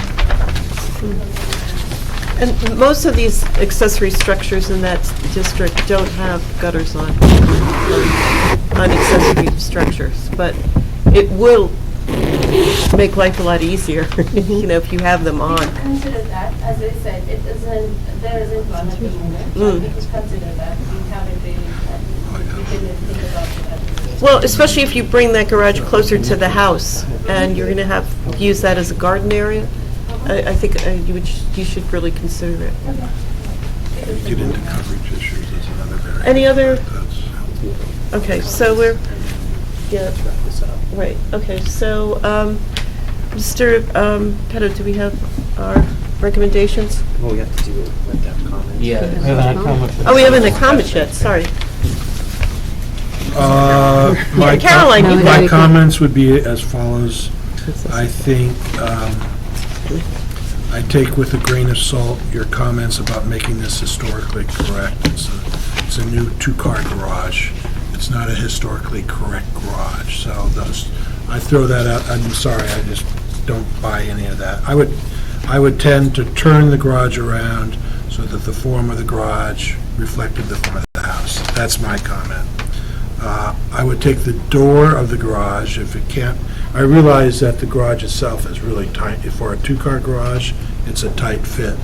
I think you're stuck with the 16-foot door, but there are doors that, can look like two attached doors, and also have some glass in them, so it's not all just, I think that breaks down the scale. There's no lighting shown, so I'm assuming you're doing no lighting, framing the doors or any exterior lighting there. If there is, you probably want to see that. So just on the lighting front, Yeah. so there's a street light just next to our house, so it kind of gives enough light. Gets enough light. I'm just saying, if you're going to show it, you should show us at some point. I think if we have windows, not only should you make a comment, the windows match the house, they probably should have shutters that match the house if we're trying to match the house. So, got shutters on the house. Oh, I got it on the front, I guess. It's not on the. Is that, Those are my comments. Mr. Greenbaum? Well, I agree with Mr. Reimnitz. The constant referral to the trying to match the historic nature of the garage, to me, it's much more important that the garage structure harmonizes with the house. So that would be my bias. I would love to see a window above the garage, maybe a round oculus type window, with the grid 4, something to kind of create a sense of residential character. Since it's so prominent on the street, I think it's so, and it faces the street, it's not set back. It'd be nice to have a more of a residential feel to it. Even if you consider putting like a cupola on the top or something to create a more domestic feeling rather than a purely institutional box. I agree with the idea of kind of trying to divide the garage door mullions or raised reveals to create a sense of a double door. And I do think this is outside of our purview, but I think it would make a lot of sense to have a back door out of the garage that you might use for storage or access or whatever, instead of having to run in, wait for the garage door to go up and then go in. It just makes sense to have a door there. So. Yeah, we'll look into it. Yeah, look into it. I mean, I have to check with my husband, but we'll make a decision. I think you'll be happier. Mr. Hyman? My only comments, other than, I would recommend the grant of the variance. I do appreciate the fact that you are ameliorating some of the pre-existing nonconformance by pushing the garage forward and off to the side to create a little bit of buffer. I do agree with Mr. Connolly's comment about changing the design of the garage door. And I think, seeing something that is more indicative of the double sideways opening door, even if it is, still vertically opening. I think that would be enough to harmonize it with the house rather than removing the whole thing. Although that would be nice, I don't think it would be workable given the size of the lot. It's a square structure. Yeah, but you'd have to pull No, it. I'm- Oh, you want to just orient Just the orient. roof line? Change the roof line. You could rotate the roof. Logistically, from a constructability standpoint, there's no, well, actually, now you have a bigger, you have a 16-foot wide door, you have all the roof load on it, so it does create a bigger load on an opening. So structurally, this is much more efficient because of the opening. So that actually would be a structural argument against it, but conceptually, just rotating the roof isn't that hard. All right, well, maybe look into it then. And if it isn't rotated, then, I would agree it would be nice to have that detail of having the Oculus window. I agree with the comments about the garage door. I think that needs to be looked into, changing have it more segmented.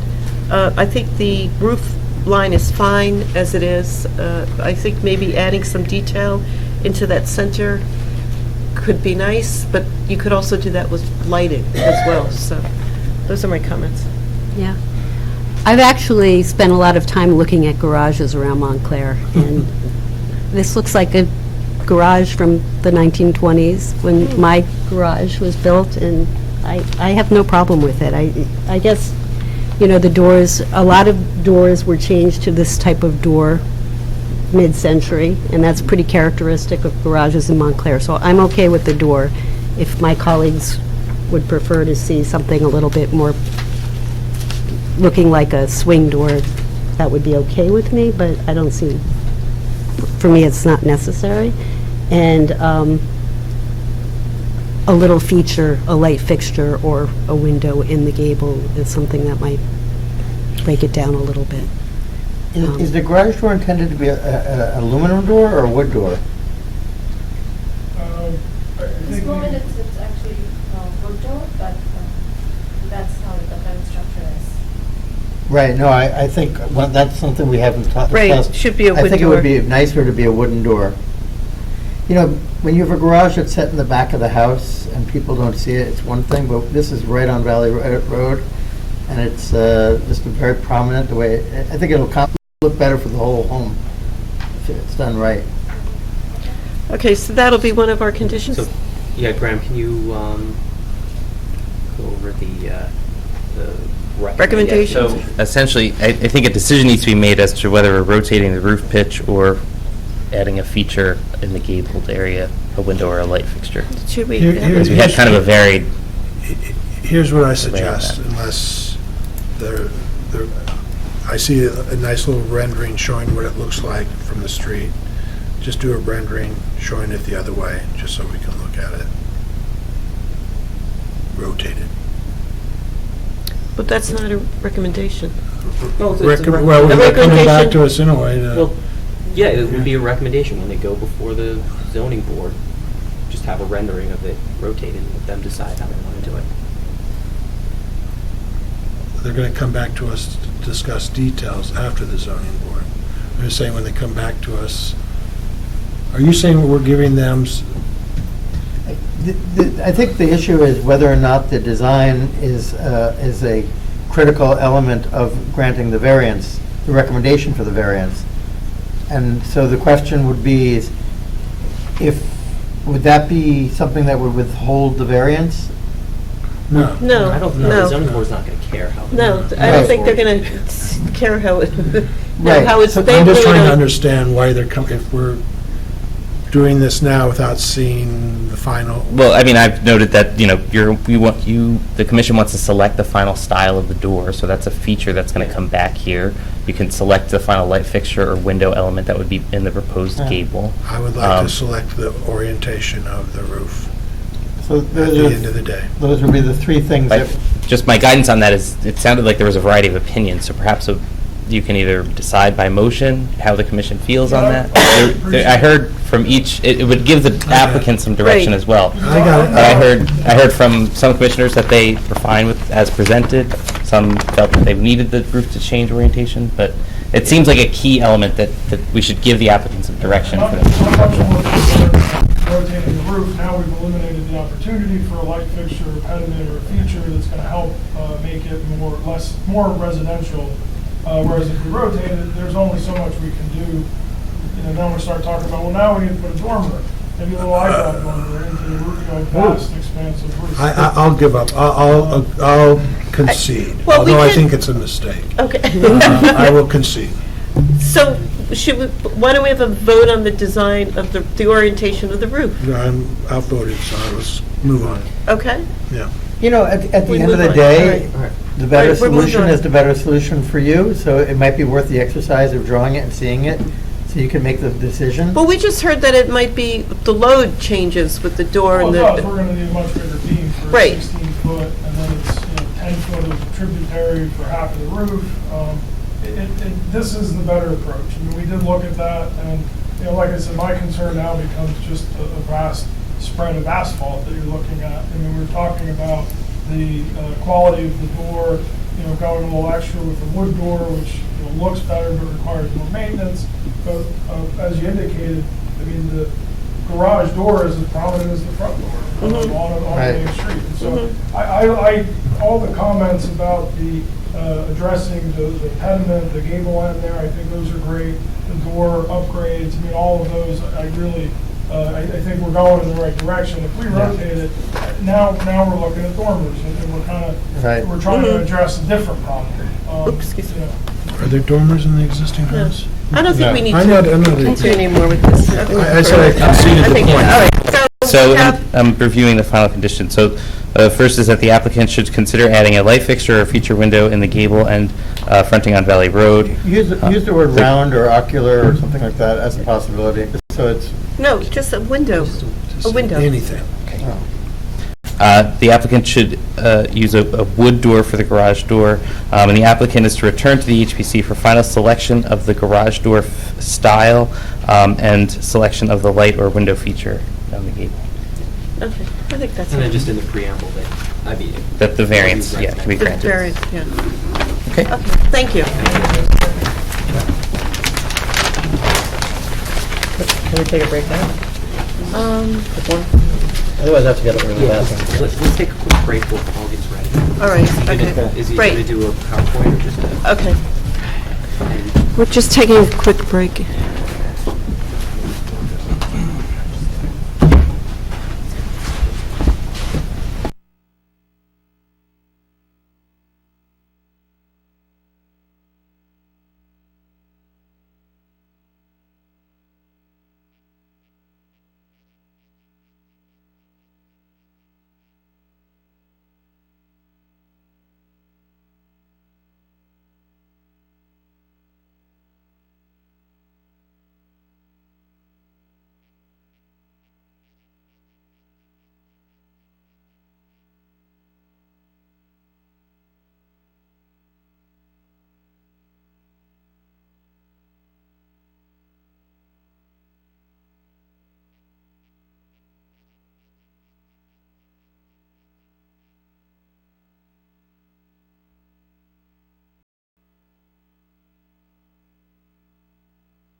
think we're back on the record. We're back on the record. I just put that on the record. Okay, we're back on the record. It is 9:55, and we've just changed the order of the agenda, which means that the next two we're going to have to hear very quickly. So if you could, we need to speed it along. So the next is a referral from the Board of Adjustment, application 2625, 133 Forest Street. It's a bulk variance for the construction of a new two-family dwelling in the R2 two-family zone. We are hearing this because it is in the Label Street Worker Housing Potential Historic Area. So, Mr. Angelo, could you please swear in the applicant? Absolutely. Do you swear or affirm that the testimony that you are about to give to this commission this evening is the truth, the whole truth, and nothing but the truth? Yes, I do. Thank you. And could you state your name and your relation? Doug Kamen, I'm the architect of record, SK2 Architects. Okay. And you proposed, just tell us briefly what you're proposing to do. So this is the existing two-family house in Forest Street, 143 Forest. Right now there's some structural problems with the house, so we convinced our client to demo the building. And we are proposing 2 units, two-family, 2.5 story building without basements, but we will have an attic for some storage, mechanical room, and some play area as well. We tried to elicit some comments from the consultant architecture firm, and we will take into consideration of those comments. Some of them are really easy to address. We will address those, and we are here to hear your recommendations. Okay, so you've sent us a set of plans. Yes. Which are, sorry. Well, I guess we should look at what you're proposing. If you refer it to A201, you'll see the elevations. Great.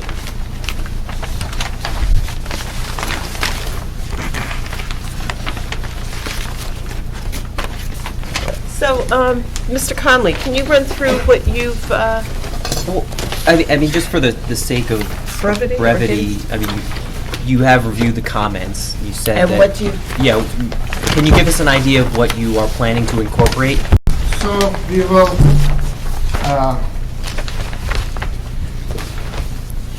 one of the comments was keep the facade simple.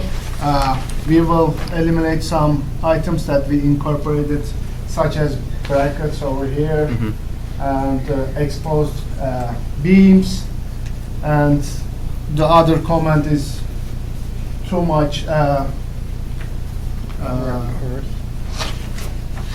too many windows at the attic, so we will eliminate these 2 and we will keep those 4. And also we are eliminating this flower box and corner boards.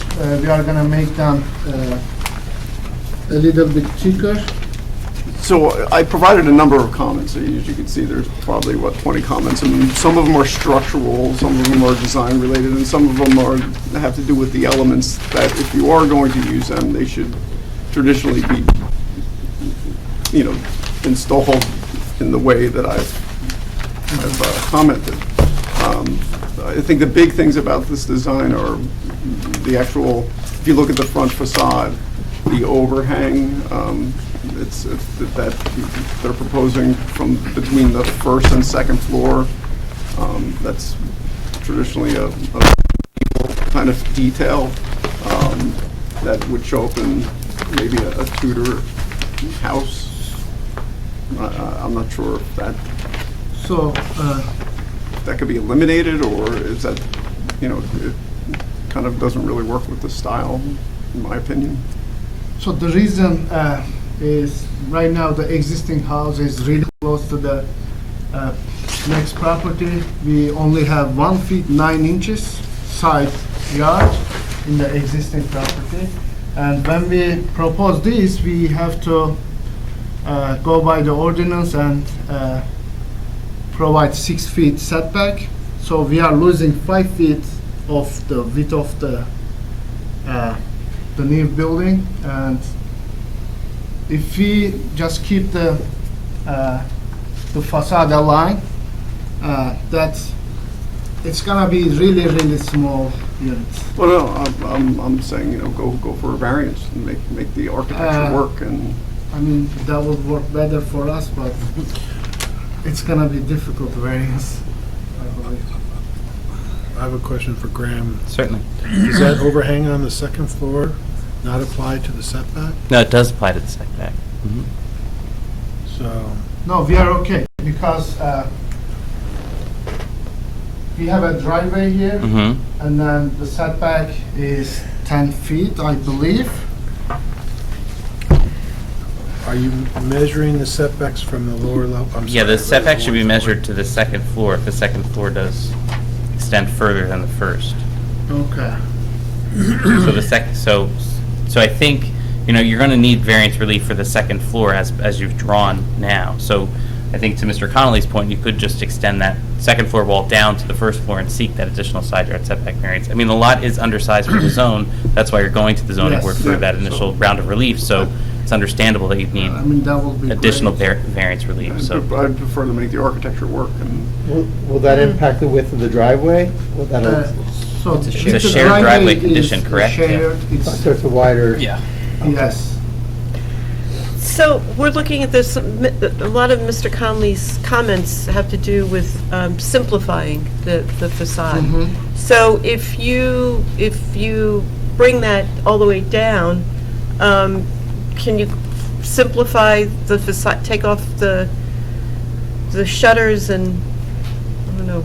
Yeah, sure, definitely, yes. You gain some. We only have a shutter in the front, so it's not a problem. So just 6 shutters that we can illuminate. It has like a dairy barn feel. well, that's the thing, the massing is very, it's big, it's long. That's what these almost look like, are they two prefab No, it's not structures? prefab. That's not- Can I just ask a question about this threshold issue that isn't talked about in your report or anywhere? I mean, this isn't an empty lot, there's a house on this lot, so are we okay with demolishing this building? It has no... I believe, and can you share any information on the existing Right, condition it of the says that structure? it's, So we have a report done by the Apex Group Structural Engineering, and they are claiming that this house has really structural problems that will be really difficult to fix. And I've been in the basement of this place, that it has partial basement and all the soil is still there.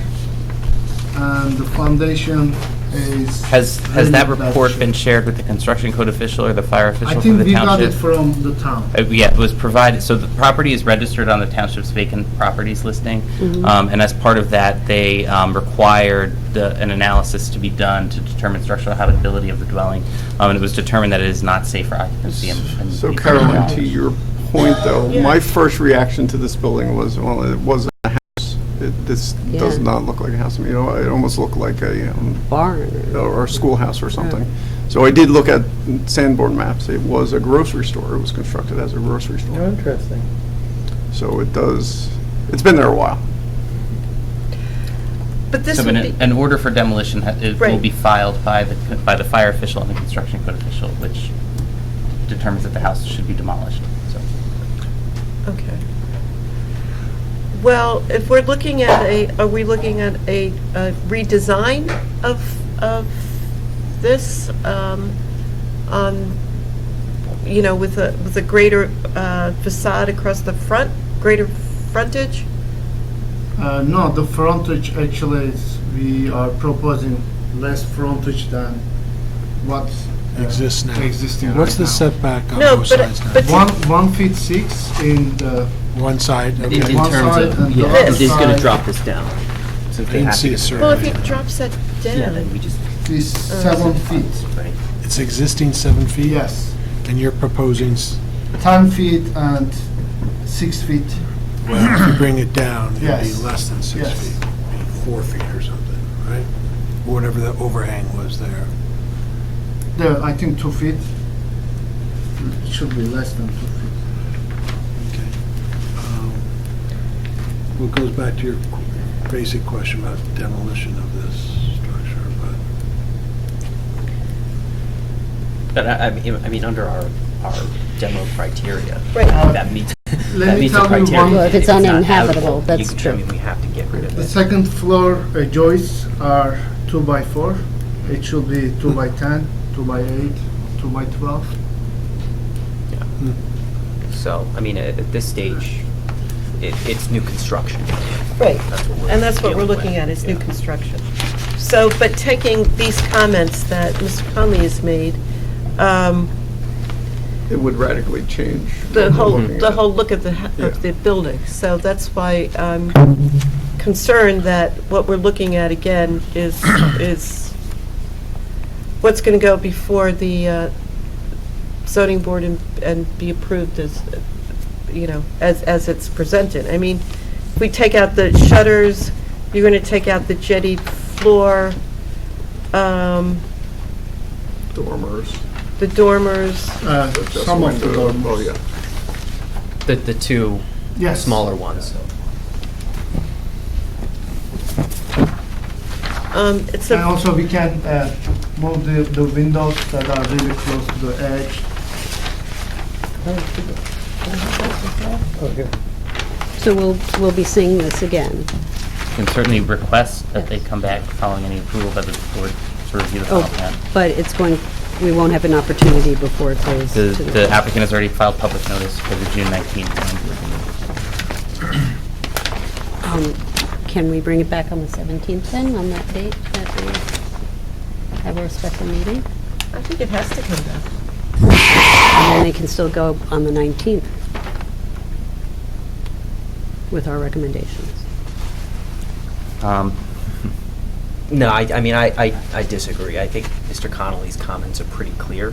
I think we just send that to the planning board. Zoning board. Or zoning board, and then with the recommendation that they drop that, or they expand the first floor to match the second floor, and just have to apply for the variance on that. But I think the whole building needs to move, right? If we did do that, you'd have to move it slightly, which would cause other variances, to keep the Move it driveway, with to have the respect to driveway work. So Move it with respect to where?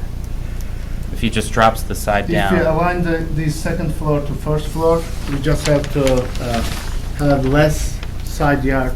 yeah, it'd be a Right. 9-foot side Okay. yard. So they'd need an additional side yard. Okay. So, I mean, that's what my recommendation would be, to keep it simple rather than having him come back after redesigning it. He'll just submit the new plans to the zoning board, and under our new bylaw amendment, someone should be designated to go to the zoning board, read the recommendations, look at the new plans, and comment on it.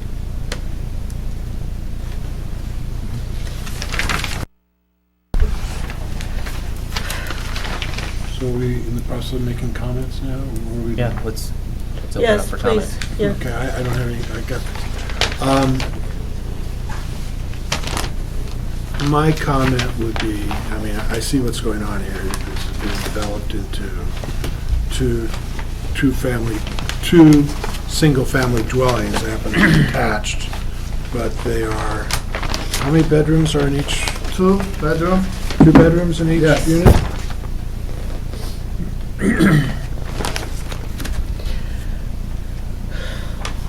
So bedrooms are located in second floor. The first floor is living area, kitchen. And you have a giant attic level. Because we don't have basement, we cannot make the basement because of its floodway. But, okay, I suspect how it will be used. Is it 2.5 stories? Is that? It's 2.5 stories.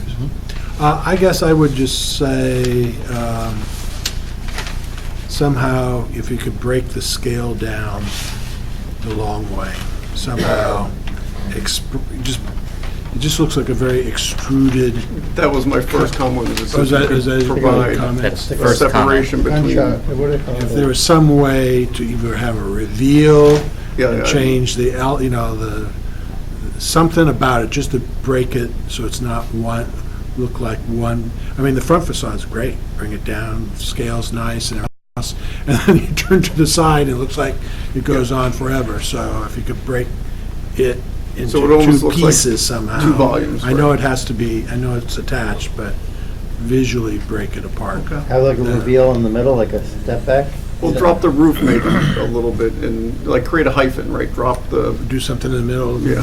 whatever, do something to. Okay, so break the length into 2 volumes. That was my first comment. Okay, I think that's the most important thing. Oh, I'm sorry. Do you have any other comments? No?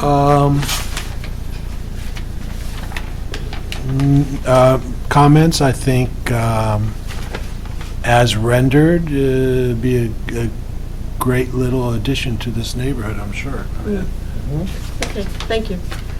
David, you have to Um, move it along. Two things. I mean, it kind of resembles a dairy barn in aesthetic, the long, I don't know. It has like I feel like it's like a Swiss. But David, we gotta move on. Okay. We have another applicant, No, and we're yeah. cutting into their time. We just Right. need to know what your comments are for the recommendations for the zoning board. I honestly think most of the comments have been addressed Okay. by Mr. Connell. Then let's move on. I agree. I don't have anything to add. I agree, and the most important thing, I think, is to break up the length into 2 volumes. I saw a note on the drawings at one point that the cladding was vinyl siding. Yeah, it is vinyl. Yeah, I don't think we can approve I was vinyl going to ask siding. that. So, The problem with that is the client has a budget and we cannot fit any other siding to that budget other than vinyl. But if we So- simplify the design, don't do as many dormers, you're saving money there, right? But that's gonna bring some If value. we simplify the design, We get will rid of some simplify it, elements. but I that don't was think the we direction can that we recommend received approval of from the- anything Yeah, with that has vinyl vinyl. siding. Yeah. So But, we'll add in that this as a block, condition. there is no wood siding Anything for the else, street, maybe 5 blocks. Caroline? So the way it's laid out, there's an entrance at each end for this duplex. So the other side, the other end is a duplicate of what's, Yes, so, okay, so you Yes. didn't show both sides. Yes. Back to back. Back, okay. it is on the, if you refer it to A201, we have both elevations.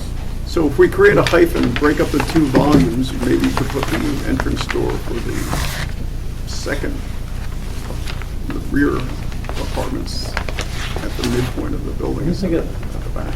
Yeah. For us to. He's doing them he's doing mirror images. We need some stairs to go up, so that will. All right, well, that would be part of your design in breaking up the volume into 2, the length into 2 volumes.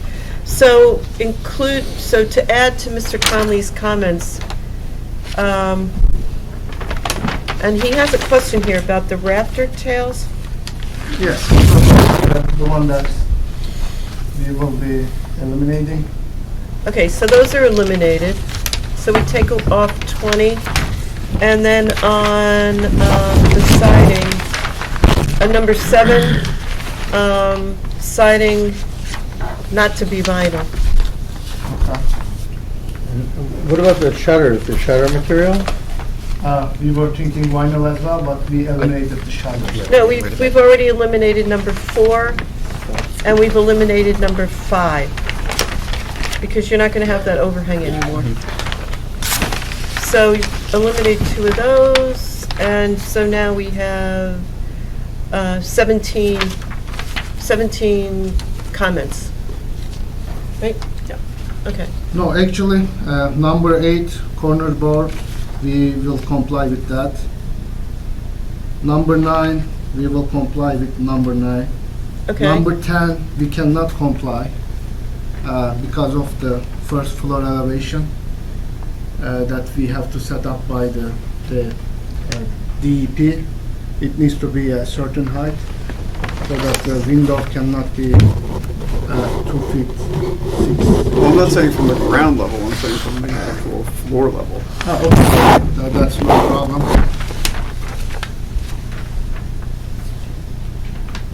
Number 12. 11. Will comply. Number 13 will comply. Number 16, we will comply. What about 14 and 15? And 11. 14.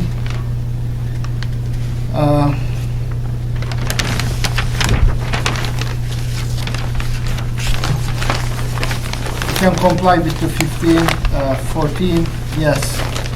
Okay, and 11?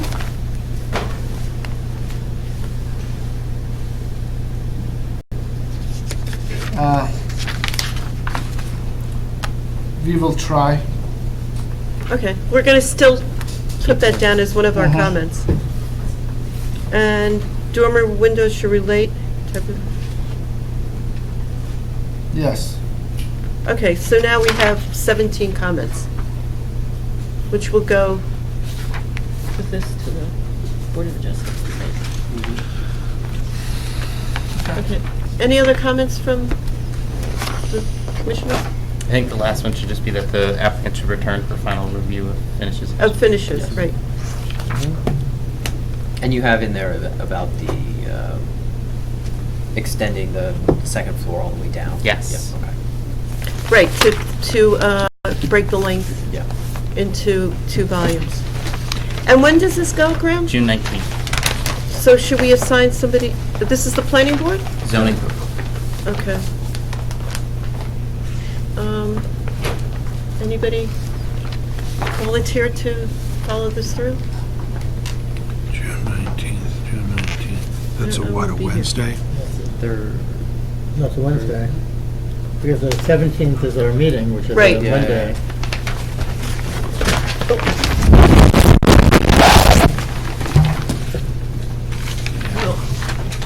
Are we up to? We'll have to punt it, okay. So you'll have all the comments that we, Yes. from the office, and we'll see you on June 19th. Okay. Okay, thank you. Okay.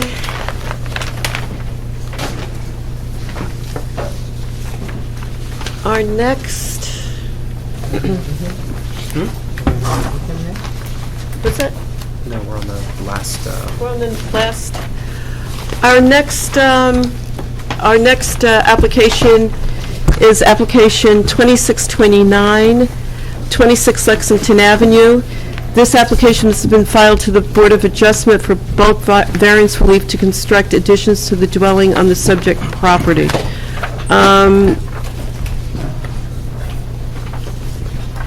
The subject property is located in the south end potential historic resource area is identified in the 2016 historic preservation element of the master plan. The dwelling on the subject property was constructed in 1907 according to tax assessment. And we have a picture, we have this, and we have these plans, correct? Yeah. Mr. Angelo, can you swear in? Sure. Are you both going to testify? Talking? Both, it's easier. Essentially, it's Okay. rare I don't say something. Okay, just raise your right hand, please. Thank you. Do you swear or affirm that the testimony that you are about to give before this commission this evening is the truth, the whole truth, and nothing but the truth? Thank you. And could you please identify yourselves in relation to this Paul application? Reagan, architect. Okay. Terry Thornton, I'm a member of the owner of the property, Real Property Tax Certificate LLC. Okay, thank you. you have someone else who's going to? Yes, this is. I'm the other member of Real Property Services. Oh. I'm Merrill LeBron. Okay, thank you. Okay, thanks. Are you going to speak at all? I don't think so. Okay. So if you could tell us what you're proposing to do? Yes, we're renovating a house that's fallen into disrepair to return it to its original quality. And we'd like to make some changes, spatial changes to that original house. So we're looking for a variance on the dormer issue and for a side yard variance for the first floor and a variance for the Bilco door on the basement floor, on the ground floor. And so you're proposing to add a new story, correct? On the top? We are putting dormers on the roof, and if So by technically, code that yeah. for Technically, dormer additions, when a dormer exceeds 50% of the width of the facade wall below, then that level is considered to be a story. So they're doing a dormer addition, and the dormers will extend beyond 50% of the facade wall below, which is considered a third story under the ordinance. Okay. And it's kind of on- a technical variance. So I'm just having a problem reading this plan. Does the new story is it built behind the dormer on the front?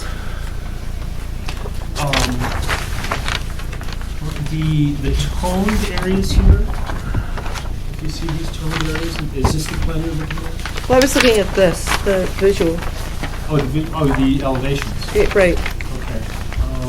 A200? Yes. A2? Okay, if you,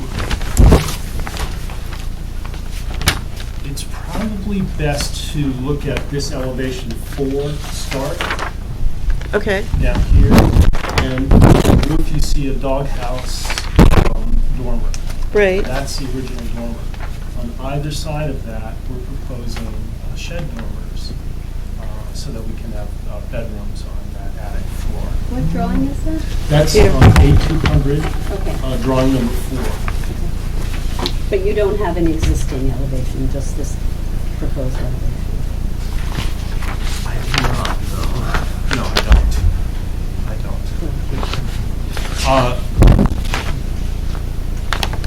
But the only changes we are making are the dormers on either side of the doghouse. And on the opposite elevation, I am duplicating that doghouse dormer for, so I can put a bathroom in, which is not subject to the variance. And also, I'm bumping out this little area on the first floor, just left of the porch on that floor. So, starting from the ground floor, the only picture we have is this. You're going to remove that porch that looks like it's falling down and... No, we're renovating that porch. Oh, you're renovating, okay. But you're opening up, you're taking...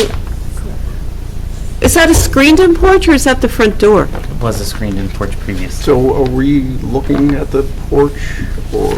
No. Because I think Porch is not they've already subject to gotten variances. Yeah, so approvals to. they've already obtained construction permits for the rehabilitation of the porch. Right. Okay, sorry, I didn't realize that. So we're just looking at the dormers? It's just the dormers and this little projection on the first floor. The projection on the first floor, where do I see that in plan? On A101? On A100. 100. Okay, and door 2. Picture 2? Yes. Plan 2. It's First that floor. 2 foot. It's a 2 foot bump out. That's correct. Okay, so being that we're just looking at the dormers, then why don't we, No, and the bump out though. Isn't that part of the variance? The bump out is part of the variance, correct? And that's because it's reducing the side yard setback? That is correct, yes. And the dormer variance is what? Exceeds 50% of the width of the facade, so it becomes considered to be a technical third story. And you're not. 2.5 is max permitted. Say again? 2.5 is the maximum permitted. So it's the difference between that half and that whatever that's the discretion. But we're looking at the design of, and how it complements the proposed historic district. That's what we're looking at. Of course, no, I understand. I just wanted to understand what the issues are with the variance, so that we. So we only comment on the variance. So we comment on the whole thing, the whole application. Okay. Yeah. And you're also cladding the whole thing in vinyl, it's recladding it in vinyl siding? Well, we're leaving, the first floor is going to remain stucco that's on there right Mm-hmm. now. We're removing the aluminum siding that's above that, and we're going to replace it with a higher quality hot board vinyl siding. If you were to remove it and there were clapboards underneath, wood clapboards underneath that were in relatively okay shape, would you consider restoring those? It's a question of economics. This house, when we acquired it, it's basically a toxic interior, so this whole house has to be reconstructed. And, there is a limitation in the budget. I understand the preference to use the natural woods and things, but honestly, I don't know what the cost of that would be, and it may very well be cost prohibitive for us. It's also, so I can't address it more than that. Would we consider it? Yes. The siding that we're looking at is siding that is a high-quality siding. It's certainly substantially visually more appealing than what is on the house and has been on the house for decades. I don't know how to answer that beyond saying we would certainly look into it, but for us it's a cost. A financial issue. Financial issue. Right. But we don't recommend vinyl siding on. Yes, And that would be one of our comments. Okay, just so we get that clear. And so the dormers then, Mr. Conley, maybe you could just if we could go through this. Sure. I was just looking at the proposed alteration to the existing dormers that are on the house, which, this is a traditional colonial revival four-square house, and the dormers are important to the design, and we're drastically changing the scale of these dormers. So the scale of the proposed dormers is going to drastically change the appearance of the existing house. Traditionally, the dormers were modest in scale, which they are, and they were really just meant to let light into the attic, maybe for an additional bedroom, and not overwhelm the floor below, which I think the proposed design does, because it's taking up the whole entire side of the building. And that was my second comment. The third comment was traditionally large dormers were located at the rear of this type of building. And again, they're usually set back from the wall below. In the design that is in the original design, that's the way they were meant to be. And combining different dormer types, which you are proposing to do, is really should be avoided. So maybe changing the whole dormer design may work better. And then traditionally the dormers relate to the windows and the composition below, and they don't seem to have any relationship to what's going on below at the second and first floors.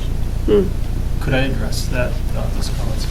I understand those comments. I would point out on this house is a little bit unusual because the roof overhang is very large. It's about 3 feet. It could be a little more, it could be a little less. But because of the way the house is situated, And because of that, that large overhang, you really can't see or that would obscure the view of the dormers aligning with the walls below. So that's why we proceeded to take advantage of the extra space, because I don't think you're gonna see those alignments. I did bring some photos here that show this sort of extreme overhang for this roof and how it obscures. Can we see those? Yeah, we need to see those. So that's one part of that, but I would also say that on the elevation that I believe that is overwhelming is that elevation number 4 can be a little bit deceiving, because on the side elevation you see that the dormer is pulled back, so it's only about half of the so on the front elevation the dormers don't really look as overwhelming as they appear on the side elevation. Are the soffits going to remain the same material? Yes. Same material. Well, right now they're aluminum. And we're going to change that to a beaded board composite material of some sort. I'm not exactly sure. Perhaps an exact-like material. Do you have any questions, Mr. Ryman? Yeah, I have one or two questions. I'm looking at the floor plan on A101, floor 3, and I'm trying to understand the existing dormer and windows as shown on the plan, and understand what I'm looking at there. It looks like there's a dormer there, but I don't see any wall. I don't understand that floor plan. Oh, I see. Well, I see what you're getting at. There's a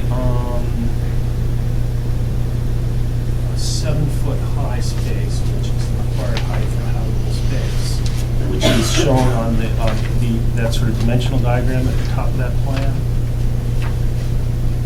It shows a 7-foot wide inch, 7-foot high space, and to the right of that, it shows the proposed dormer area. And then outside of that, between that dormer area and that outside wall there, that's storage space. That is an area that's less than 5 feet tall. So when I'm looking at the elevation on A200, and I'm looking at that dormer, I don't know, I'm having a hard time tying that plan and the elevation and the roof plan. It doesn't, there's something, it looks like that's all in the same plane. If you see You show a wall that runs continually across there. You don't show, it's not really, are you saying? I think what you're looking for is a wall that sort of frames the doghouse.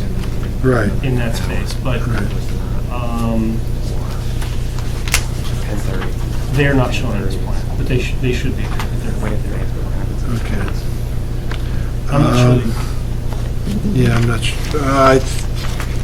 So that's storage space. It's 5 feet or less underneath the sloping roof as it proceeds to the plate. Okay.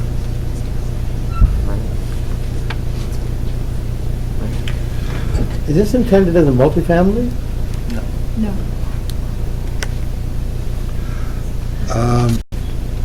I don't have any other questions. I'll have some comments. Okay. Any questions, Mr. Greenbaum?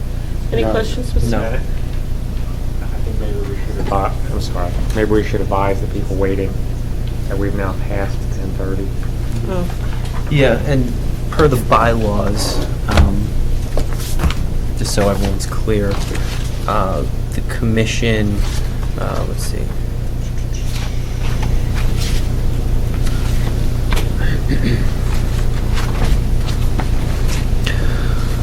We can make a motion. Yeah, under section 131, regular meetings, The commission, Part D, the commission generally will not hear a new application or conduct new business or begin any new witness testimony after 10:30 p.m. Section F, the commission shall conclude all meetings at 11:30 p.m. unless the commission resolves to extend the meeting an additional 30 minutes by a majority vote of the present members. So at this point, we can finish up this application. We'll see what time it is, and then perhaps we can make a motion, because I think we just have the Montclair Art Museum presentation, and it's not even going to be a full review. Depending on the time, we can make a motion to allow that, provided we end by the 11:30 deadline. So It's just a presentation. Yeah, let's get through this presentation. We'll see where we are. Okay, question, you don't have any question? I have one more question. I see in the photographs 2 oval stained glass windows. Are they being retained? It's hard to keep them. They're not in very good shape, but our plan and our real desire is to make sure that that element stays. We're also going to be replicating the size and contours of all the window trim that is on the original house. So to the extent that we can, we are trying to return this to a very traditional looking house. Upkeep for homeowners is important, and that was why we were considering the vinyl siding. And then, as I mentioned, the cost element. The interior of the house was so damaged that the main structural support of this house was torqued, and the lolly columns were twisted. So we've already supported that, but that gives you some idea about that a house would have that type of deterioration. I mean, we have to put so much money into rehabilitating the interior of the house that while we're Montclairites ourselves, we appreciate the character and vintage nature of our community. We ourselves live in a very old house and spend a lot of money maintaining it in its original grandeur of stone and the like. So we would do what we can to achieve that result. I wish I could have answered your question before about the siding a little bit differently, but it is a budget item for us. But for the stained glass, we do intend to keep that unless for some reason they fall apart taking them out or something. The trim is something that will definitely be a challenge, but we do intend to keep them. And I just have a question about the roof. Is it all going to be roofed in the same type of shingle, or is it different types of shingles on the roof? It currently has different colors, but that is all going to be replaced so that all of the roofing will be most likely somewhat of a charcoal gray. So it'll all be uniform? It will all be uniform, yes. Okay. We're hoping to preserve, the first floor is a stucco. We're hoping to preserve that. The front porch has been rebuilt, but it's been not rebuilt with the stucco that originally was there that basically collapsed as people walked on it. It is being built to a very traditional looking colonial style porch. Okay, all right, thank you. Any other comments, Mr. Rhymes? Do you have a comment? No, not questions. Any comments? Yes. Yeah, comments. I think Mr. I can't say what Mr. Connolly's thinking, but I think if you simplified the dormers on the roof, in fact, you made them bigger so that, you did one central dormer in the shape of the front, whatever, and did little dormers on the side, you get the same area. It wouldn't be so ditzy up there. It looks just a little bit noisy. I think if you work with the shapes of the building, you could capture that same amount. I think that would simplify the form. I would buy into it a little bit more. It would help if you had, I just looked up online, I was trying to look at the CertainTeed product. It's hard to tell what it looks like. It'd be helpful to see what you're proposing indeed, For the siding. the siding. Yes, It's a and that's something that we can. certainty Main Street or whatever it is. Right, and that's Certainty something. was the brand that we were Looking at. using. Do you know how that compares to maybe a Hardy board product? I don't know. I mean, I'm told by shopping around, talking to some contractors, that it's not the most expensive, but it is a very, one of the higher end products. The certain. And the Certainty brands, yeah. Looks like there's a whole bunch of different products under the wood grain, 3-inch, 4-inch, 6-inch. There Be are, good to a show lot of them it. have to do in pricing, as I've come to learn. It's the thickness of the vinyl Mhm. that affects the price, and we're not going. My hope is that down the road, one of my daughters might be living in this house, so I am making selections on materials that would be consistent with the house I would want my family to live in.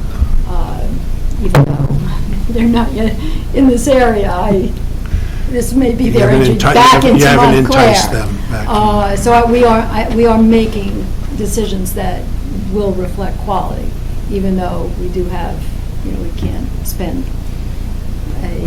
Well, that would be a condition that we can stipulate, and then we can look at the siding when we come back. Any other comments? I just agree with Mr. Connolly. I think that if there's a way to bring some correspondence between the third floor to the second floor, the penetrations, even though maybe you can't see them so clearly because of the extension of the roof, it still would be nice to see them have more correspondence. It looks very jumbly and incoherent right now. And I would say the same on the east elevation. I don't quite understand that middle window. I guess it's a staircase window? It's a staircase window, yes. Most of the windows, except for the dormers, are in their existing locations. Okay. I don't have any other comments. I don't have any other comments. Nor do I. Okay. So, based on our discussion, we have recommendations that we will, in addition to Mr. Conley's comments, we have to, I think that could be, almost everything would say to simplify the dormers, or simplify, should we include all of these, all 6 for comments, or just simplify the dormers on the roof? I mean, I would propose just including each one individually. Each one? as a And then for recommendation. number 7, about the vinyl siding? Yes. Okay. And then, returning for materials. But Materials. this is going to drastically change the proposed look of the house, so are you going to want to see it again? Well, it will come back, no, it won't come back. You can request it to come back for final Like, approval. after they get the variance, come back and review the design again? We can't No. redesign it. We can't redesign it. Well, we We gave them the can't recommendations. Right. And then it's up to the zoning board to Right. decide if. And if there will be a commissioner their- present at the meeting Yeah, to if Right. their explain these. redesign is consistent with our recommendations. That's how it works. And when When will will this? this be, June Yeah. 19th as well. Pardon? June 19th as well. So whoever goes on the first one can just go on the second Right. one as well. All right. All right, Okay. yep, okay. Thank you. Thank you.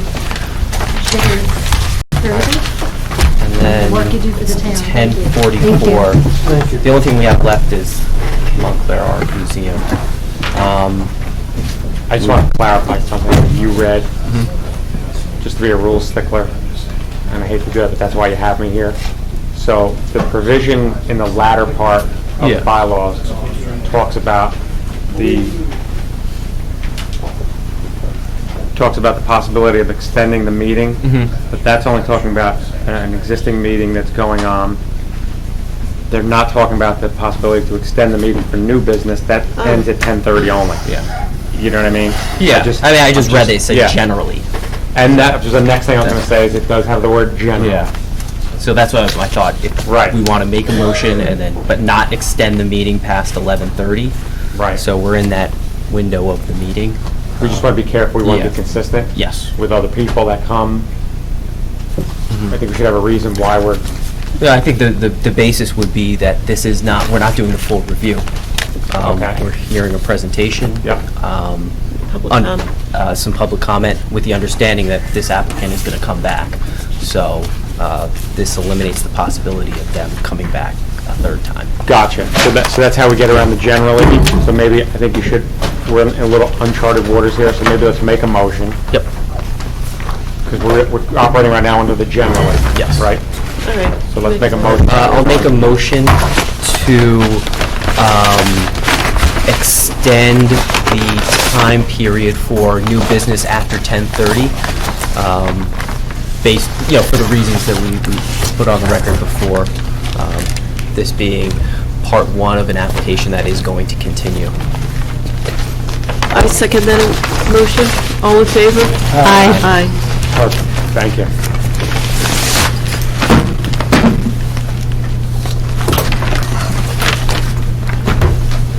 Just in the future, anybody's watching at home says, wait a minute, one time we had reasons why we. So there's no discussion tonight, questions or comments? Is that correct? We're just seeing a presentation? We're just seeing the presentation. Okay, it goes to... We can give some feedback, but we're not having a back and forth discussion. We're not asking questions, just... Right. Really? Here are... Public. Yeah. Which is why it falls under the exception Yes. of generally. If you have an issue with that, then we'll abort now. You come back on a different day. I just think it would be good We're for trying us to have accommodate you. feedback. No, I understand, and I Right. appreciate that. I think your questions will give us helpful feedback, and so I understand you have your protocol, but if there's some limited feedback we could get, I think It's that not would be- protocol, it's the bylaws. Well, And I it understood. specifically says that you can't start any new business after 10:30 PM. So the problem we have is that a lot of other people may have been here before and after you. It could create a precedent, and it just runs afoul of our bylaws. It says 10:30 is the deadline for any new business. So they're trying to accommodate you. Understood. Because there's a word generally in there. Lawyers tend to put in things like that, so there's a little ambiguity that says it doesn't have to be, it's generally. Generally, you have to end at 10:30, there can't be any new business. So we're trying, I think what they're trying to do This is... is defined by What- you as this process of dialogue? No. The application. Right, you're on the agenda as new business. I see. I think you're D, right? Yeah. Can I just make a comment? I just have to stipulate that the Montclair Art Museum was a recent client of mine. I don't know how many years it's been, couple years? I think just a couple years. They're not presently a client of mine, so I don't think that.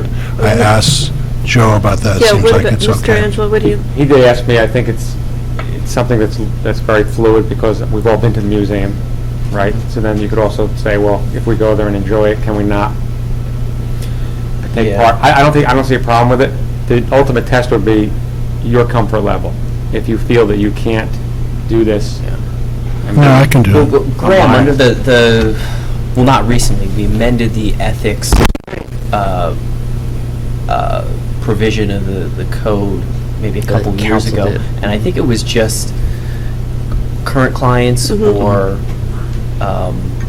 if you're financial interest or you're Correct. employed by them. So And furthering to I don't think that it. furthering to that point, this is a Yeah. recommendation to the planning board. The planning board will have will adjudicate these proceedings. So this is that- just a recommendation advisory review. So that- we're not making a decision. That was my first question, John, is it a current client? And it wasn't. So I would say I don't think you have a problem with it, unless you feel you can't.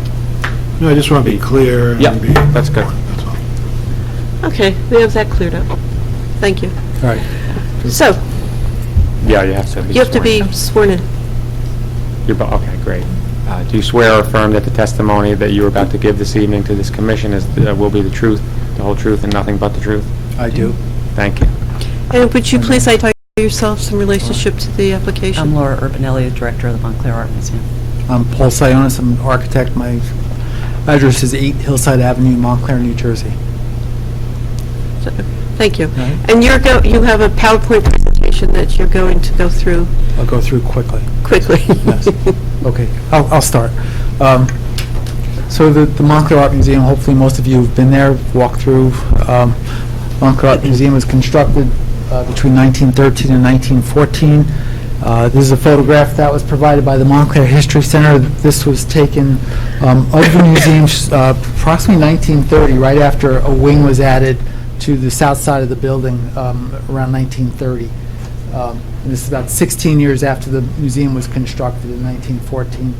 The exterior of the building, it has sand-colored brick, it's marble and also sandstone. And the building is listed on both the National and the New Jersey Register of Historic Places as of 1986. The second slide, the two people who were very important in getting this museum established, one is William T. Evans and the other is Florence Rand Lang. William T. Evans was a local businessman and a collector of American artwork. Mr. Evans actually donated over 30 pieces of American art to the museum when the museum opened.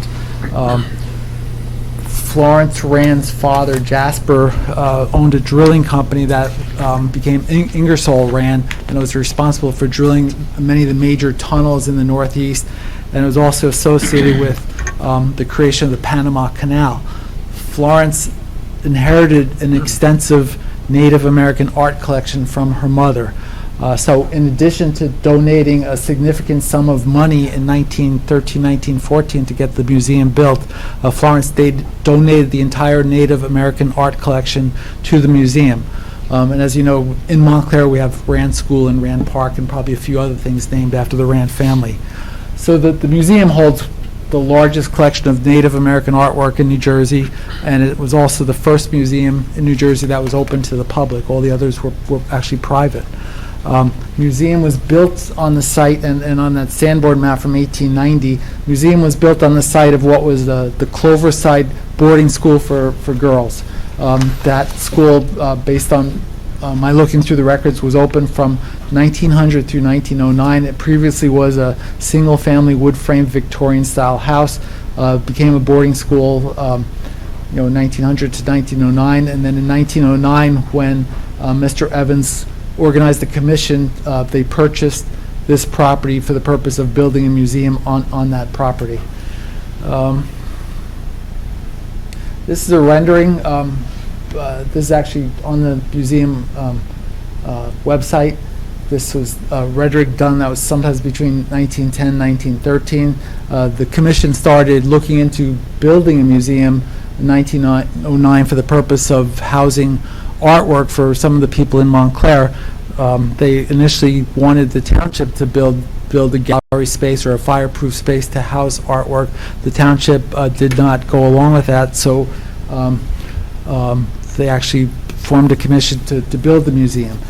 The commission then hired an architect, Albert Randolph Ross. Mr. Ross had worked previously for McKinney & White in New York City before beginning his own firm. So this rendering is of the front of the property. This was what was proposed for the museum. You can see the circular drive on the front of the property. The circular drive is currently in place. It's slightly different. There's now a driveway extended to the south from the circular drive. You can see, though, there's a water feature in the center of the circular drive that was part of the original drawings. The water feature was never built. We don't know why, if it was because of budget or they changed their mind about aesthetics, but it was part of the original drawings. The rock that's currently in place now and the sculpture that's in place now was shown in this rendering. And you'll see a large tree just to the east side of the water feature, and that's, and I'll talk about that later, but that's an elm tree that at the time of the museum that was over 100 years old until it died in 1957 from Dutch elm disease. Next slide is, this is a copy of the Van Vleck Arboretum plan. So the property developed over a long period of time, beginning in 1914. Then there was, as they stated, 1930, a wing was added on the south side of the building. And then beginning in 1940s, Howard Van Vleck, who's a local arborist, started to plant, and prune things on the property of the museum, on the museum grounds. And he did this on his own. And according to the booklet, the Van Vleck Arboretum that was written by Mr. Van Vleck, he actually brought some plants from his property on that's between North Mountain and Upper Mountain, and brought them over to the Art Museum property and planted them over time. So he did this from mid-1940s up until like the late 1970s. Then this is a photograph from the Montclair Public Library from 1981 of the front of the museum. And some of the plantings that were shown on this drawing from 1988 were not in place yet as of 1981 in this photograph. So most of these plants were selected by Mr. Van Vleck, and then eventually in the 1970s, the Art Museum decided to, based on one of their committees, they asked Mr. Van Vleck if he would consider labeling or having the trees labeled on the property, and therefore making it into an arboretum, which means a property where the trees and shrubs are labeled, and it can be used for educational purposes so people could see what trees and shrubs, specific ones, look like. A lot of the plantings were shrubs. There was ground cover in the list of plantings. And this area that I've circled is completely different today. So this was from 1988. You can see there was a caretaker's house on the property. There was a garage on the property. There was a large garden to the east side of the current, to the previous shape of the museum. There's a large loading dock off of Bloomfield Avenue, which has been reconfigured since 1988. The next view is an aerial photo courtesy of Bing Maps. And this shows that there were a lot of changes made between the year 2000 and 2008. And the first major change was the building expansion in 2000. And some of the plantings shown on this slide back in this area were eliminated by the expansion, by the expansion to the building. In addition to the building addition, a loading dock was created. The caretaker's house was eliminated. The plantings around the caretaker's house was eliminated, and then that separate garage was also eliminated that was on the property. And then for the first time, they created barrier-free or handicap parking spaces, which had not existed on the property before. So the circular drive that I showed in the rendering is what I'm pointing to with this laser pointer, and then the driveway extends to the south from that circular drive, and there are barrier-free or handicap spaces along that driveway. In addition, the Art Museum acquired land on St. Luke's Place in order to expand their parking lot. So the parking lot was expanded, and then also a new barrier-free entry was created on the south side of the building where I'm pointing to. So now, as of the year 2000 up until 2008, when they electrified those doors, there's barrier-free access directly from the southerly parking area directly into the side of the building. Next slide is a survey, and this is a survey that was done in 2018. And that shows the existing conditions on the property as of last year. So now it's a large irregular shaped lot. It's 3.7 acres. It's grown from the original site quite a bit. It has 539 feet along South Mountain Avenue and 315 feet along St. Luke's Place. And there are three driveways that access the property. There are two on South Mountain, one at the south side where I'm pointing, and then one at the circular drive closer to Bloomfield Avenue. And then there's also a driveway from St. Luke's Place that also accesses the loading dock that was created in the year 2000. Let's see. Next is the zoning map. The property, even though the museum's been here since 1914, it's located in a single-family zone. It's the ROA single-family zone, but the museum is permitted as a conditional use within this zone. So this is the entire museum property. Next slide. Slide number 8. In 2013, the museum was concerned about the plantings on the property, and they hired an arborist firm to study the existing trees on the property and to analyze the condition of all the trees on the property. So this was a firm called Urban Arborists based out of Brooklyn, New York. They surveyed and evaluated all of the trees and large shrubs on the museum property. By this time, by 2013, the Van Vleck Arboretum was no longer active. Maps and booklets were no longer distributed as they had been through the 1980s and 1990s, and Laura started in 2008. Basically was unaware of the Arboretum or booklets or pamphlets for the Arboretum. We reviewed the survey. We paid particular attention to areas that the museum wants to make improvements to, which is the south side here, also the circular drive area. We went through the arborist survey. We reviewed all of the plantings within the work area. Several of the trees have multiple trunks or multi-stems. The planning department mistakenly looked at the survey and counted all those stems and said 22 trees are going to be removed. 22 trees will not be removed and are not intended to be removed. As I said, several, there's an example of one of the false cypress trees, which has, I think, four trunks, and that was counted in the planner's memo as 4 trees. This is an image of the cedar tree that's currently in the circular drive in front of the property. So the cedar tree was planted in 1957 when the elm tree died. So upon the death of the elm tree from Dutch elm disease, Howard Van Vleck actually brought a small cedar sapling and planted it within that circular area to replace that 200-year-old elm tree. As of 2013, based on this arborist report, the tree was in fine shape at the time. Since 2013, the tree's lost several limbs, several major limbs, so it's not as in good shape as it was in 2013. Certain plants on the arborist report were Japanese yews, which are evergreen shrubs planted, especially in this area. They were planted around this concrete furniture on this slope area. Several of those were Japanese yews planted in the 1970s and 1980s. Those are now 25 feet tall, but those are meant to be evergreen shrubs next to the bench or the sitting area there. So those, since they were not pruned, now they've grown to a significant height. Next is a site plan. So in 2017, our firm was hired by the museum to study the site, and we were given a challenge by the museum board to study opportunities to afford access to the grounds of the museum to more people,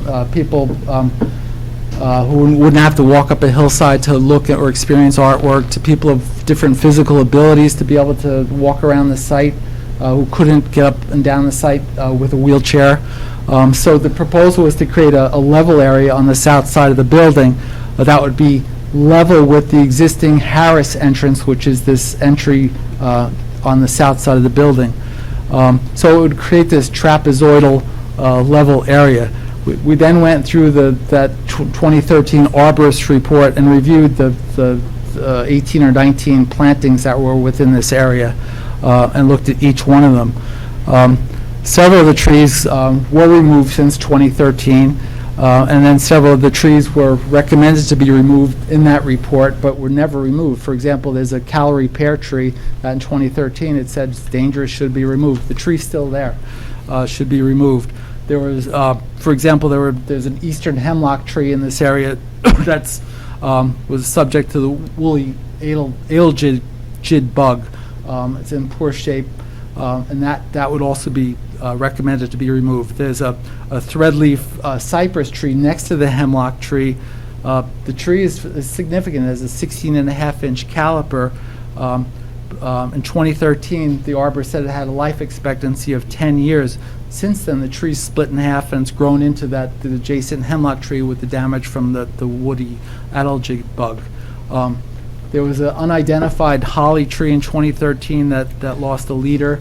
We recommended that to be removed. And there was a white pine tree in this area that in 2013 was listed with a life expectancy of less than 10 years since it was it was subject to extensive storm damage and lost the main central leader.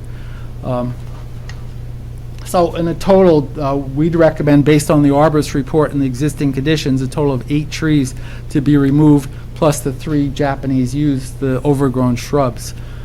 There are other trees in this area that were planted in the last 10 years, so not part of the Van Vleck Arboretum. For example, there are 2 saucer magnolia trees within this area that were planted in the name of or in the memory of a current museum board member, in memory of her family. Those are, as I said, they're saucer magnolia trees. They're in good shape. They can be easily transplanted. There are one other tree. There's a hedge maple tree that was planted by the Howard Van Vleck, and that's in fine health. It was in fine health in 2013, and it's still in fine health. We met with an arborist who uses a tree spade machine, which is able to relocate large trees. Specifically, they use them for World's Fairs or large estates who want instant trees. We'd recommend that that field maple or the hedge maple be relocated on site. There are many areas on the site to relocate the trees to. There are several Nellie Stevens holly trees. These were small evergreen trees planted as screening up in this area, either to screen off the parking lot or from this parking from the area below. They're still in fine shape. They could be easily moved. So we recommend 7 of the trees to be transplanted. So we're not proposing to touch any of the trees at the front of the property or the Bloomfield Avenue side of the property, the St. Luke's side of the property, any of the trees around the main administration building. The only trees that were being discussed were in this area where we're proposing a level area. And as a matter of fact, part of our landscape plan is to plant 59 new trees in addition to 35 new shrubs. So besides recommending the removal of 8 trees that are in poor shape or poor condition, we're recommending that 59 new trees be planted on the grounds. And for these new trees, we reviewed the guide to the plantings that were installed by Mr. Van Vleck, and the committee that subsequently followed up on Mr. Van Vleck's plantings in the 1980s and early 90s, right when Mr. Van Vleck passed away. One of the interesting things in the Van Vleck guide was that he stated that one of the nice things about horticulture is to be able to mix native plant material with species from all over the world, and that was the intent both at the Art Museum and also at the Van Vleck property. And this is sort of in contrast to both in Montclair and surrounding towns. There's a real push for native plant material and a suggestion not to use plants from Asia or Europe. But our intention was to use the Van Vleck guide as a direction for the horticultural decisions in the selections of the new trees and the shrubs, but in this case with more of an eye on native plant material when it's appropriate. The next slide is an enlargement of that area to the south side of the building. So the goal is to create a level area, and we were given the task by the museum board to create an area for art piece placement, an area for photo opportunities, and also general public engagement. And since the founding of the museum and from the early paperwork on the museum, it said that the grounds of the museum have been considered analogous to its art collection. So not only would there be art collections inside the building, but it was important to have a place on the grounds for people to experience art. So rather than a gradual or a terraced grading, the museum asks us to consider a level area on the south side that could have a water feature that could feel separate or apart from that large parking area. So as the museum property developed, the parking lot kept getting larger and larger, as you know, to the point where it seems like a parking lot's encroaching on the south side of that building. So we were asked to try to come up with something that would separate this area so it would feel apart from that parking when you're in this area. So the plaza was designed not to be visible from many locations, except for pedestrians entering the building on the south side or for museum users coming out of the building. So they would experience this plaza, but it would not be visible from South Mountain Avenue, not be visible from the parking lot to the south. Might be partially visible from slightly to the east side of the plaza. The we looked at different surfaces. It's primarily a lawn surface, a lawn or grass surface within this plaza area, but we looked to, for example, the New York Botanical Gardens has been doing some pretty interesting work for pathways in their native gardens. So in this case, this is a permeable surface. It's a gravel paving that's held together with epoxy that's completely permeable. We called the Botanical Gardens, and they're happy to tell us all about it, and they raved about the use of it and how it's held up very well, even to wheelchairs. This also gives the opportunity for additional art piece placement within this area. But one of the key things besides creating this level area was to form a separation from the large parking area. So all of this will be planted. So in addition to evergreens at the top here, continuous solid row of evergreens, the sides would be surrounded by evergreen plantings.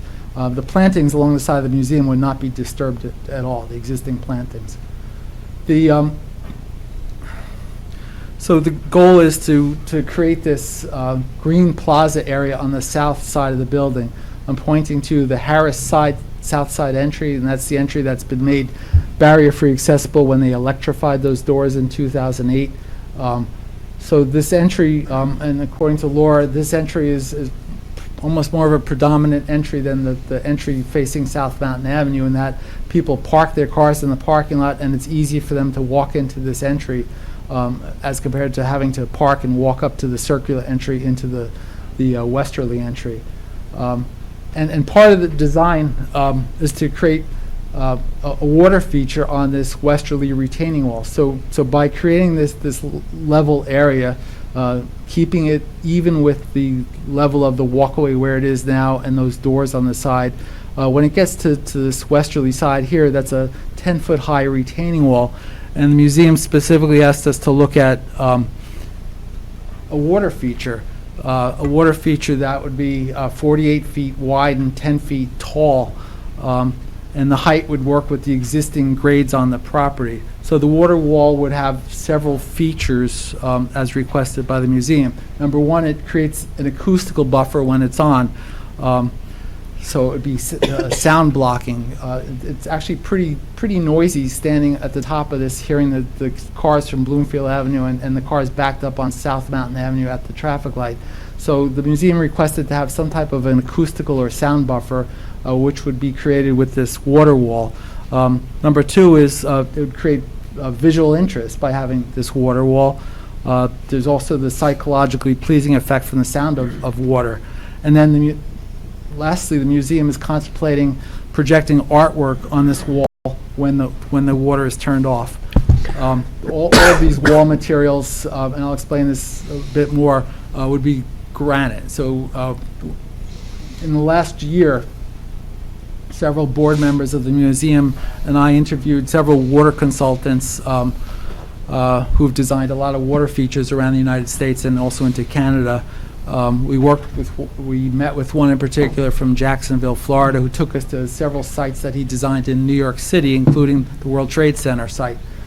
So we looked at all of the sites in New York City, and we felt it was important to look at the various water features, such as how the water moves, the materials on the walls, and the water receptors and basins at the bottom of this water wall.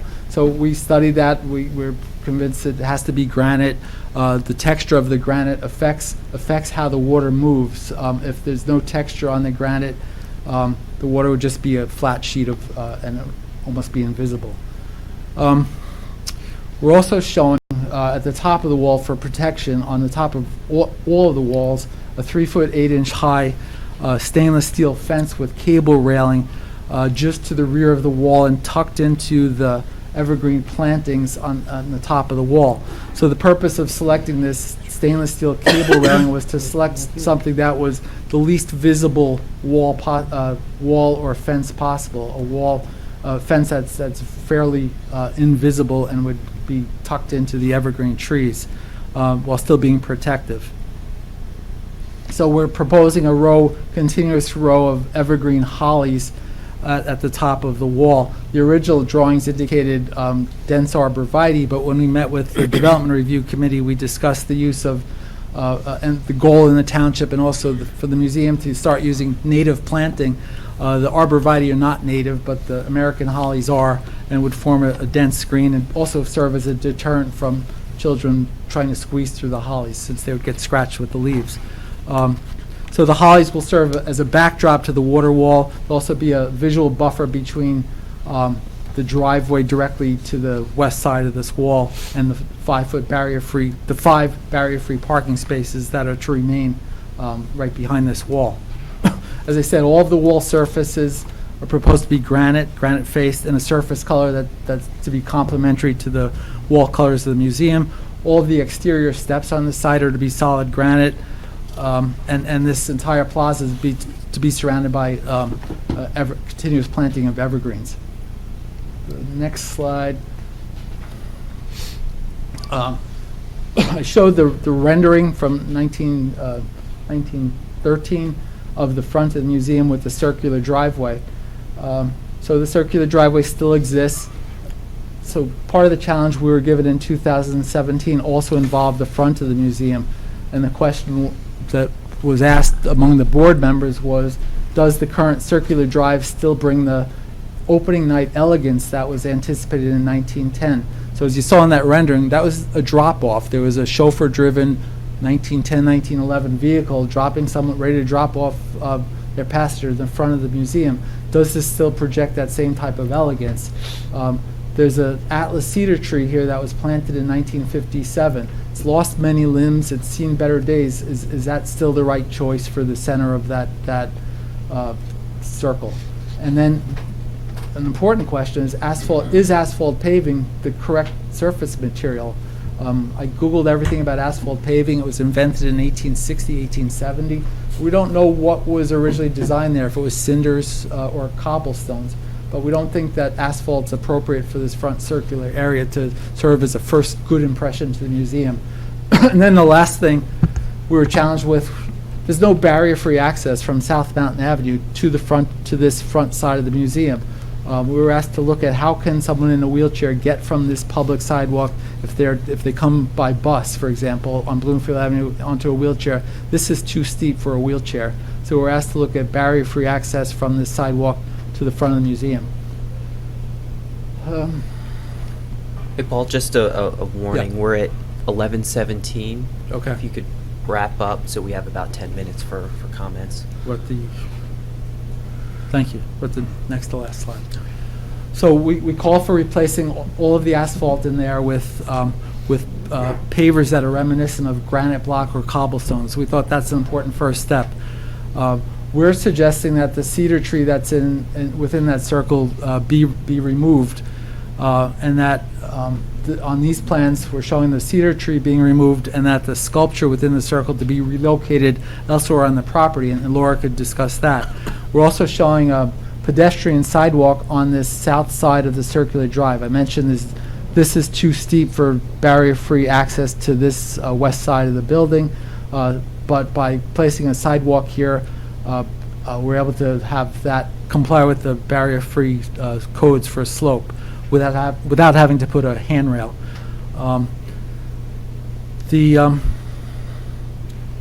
Sorry.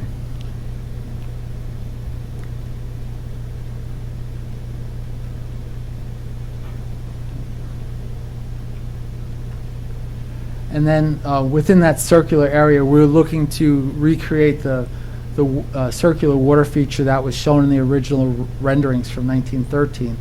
We looked at water features again with the water consultant. This one happened to be from Madison Square Park. It's pretty similar to what we think was proposed originally. It's a 40-foot diameter circle, granite-clad walls. The water is only 12 inches deep. The base of the fountain, or not a fountain, but the pond is also granite, and it would serve as people could sit on at least half the lower side of this water feature. It would be surrounded by 10 feet of lawn all the way around the circle. So we think that the granite The granite walled circular water feature is in keeping with the original renderings. It's been designed for the circular area with the low granite sitting wall. The board originally had us look at several other choices for this circular area, including an amphitheater or sitting areas for outdoor classes, outdoor concerts, but everyone kept going back to the original rendering and felt that that looked appropriate. We don't know why it was never built in the first place, but the board would like to see it installed. And that's really it for the proposal. Laura, would you like to say anything? Not unless anyone wants me to address anything in the interest of time. Let's open it up to the public. Yes. Keep it to I- 2 minutes max. Right. At this time, would anyone from the public like to get up and make a comment? And keep it, really keep it down to 2 minutes? Because we'll be leaving at 11:30. Okay. I'll make it real quick. I'm Lisa Renner, 42 Godfrey Road, Montclair. The presentation didn't discuss what would happen to the statue called the Sun Vow, which is in that circular area. It's the Native American statue with the person with the arrow pointing upward. That statue was there from the very beginning. It was in the original renderings. It was a gift from one of the founders of the museum, and it was the second piece of art donated to the museum. So it's very integral to the museum's history, and it's integral to the architectural ensemble of the museum. And so I'm wondering what would happen to it. I'd hate to see it leave that central prominent location. I feel like moving it would be a demotion of something that's so critical. But what is the plan for where that would go?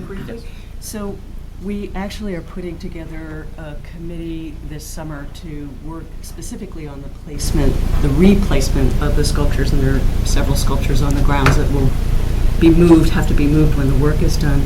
But the Sun Vow in particular, there are a couple of issues that people have with it. One is that right now, up on that boulder, it's not necessarily meant to be presented on a boulder, so it's hard to get up close to it. If you look at the rendering, for instance, or look at the addition of that sculpture that's in the Metropolitan Museum, it's flat, so it can be experienced one-on-one. So right now it's up on a boulder. I think that's what William Evans did to it when it was at his house, the original founder.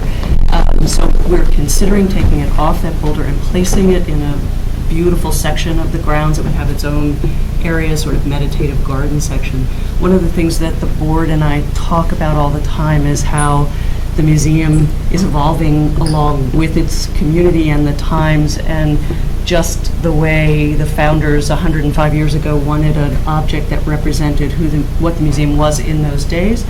The museum now would like the ability to find another iconic work that the community will fall in love with that speaks to the 20th century or the 21st century, and certainly not demote. No one has the intention of demoting that sculpture because it is beloved, but making it a little more accessible, placing it more inside one of the little pocket garden areas that we're planning around the grounds, and coming up with something that the town will fall in love with again, but that represents the museum in its current state, which shows both historic, we have Innis, we have Native American, and we have contemporary art. And so being a living, breathing organization that can do that sort of,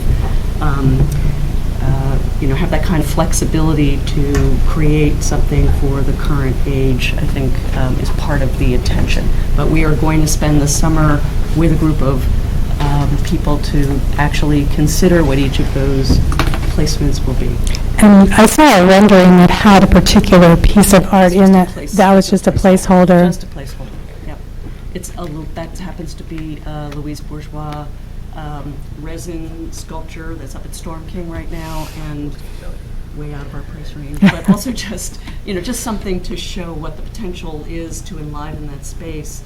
And we also feel, just while we're on the subject of the front, that not only is that at the Cedar seen its better days and dropping limbs dangerously, but we feel that clearing that space and putting in that reflecting pool really opens up that facade in such a beautiful way, a welcoming way, and I think really brings back the kind of grandeur of that building that right now, if you go take a look at it, you'll see is hidden, the sunbow is hidden, it's up in the trees, it's covered in ivy, and the building is really kind of obscured by what has become a really overgrown tree at this point, and not very beautiful anymore, sadly.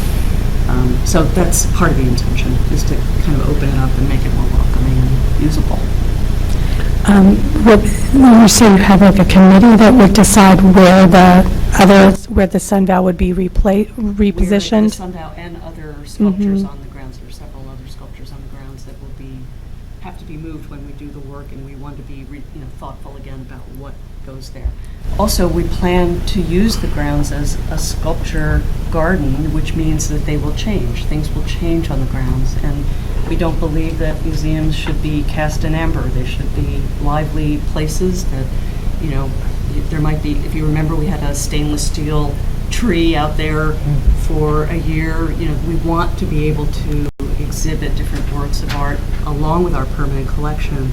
So we'll be placing the collection and creating areas where we could have a special exhibition for a year that would then go away and something else would come up. So that making it a more lively and usable space for sculpture. Thank you. You're welcome. Thank you for your thoughts. We love that. Anyone else from the public that would like to? Come on, hurry. You got 3 minutes. 3 minutes. 3 minutes. Good evening, Frank Godlewski, Essex Fells. I'm formerly a member of the Montclair Garden Club, and I'm currently a member of the Essex Fells Garden Club.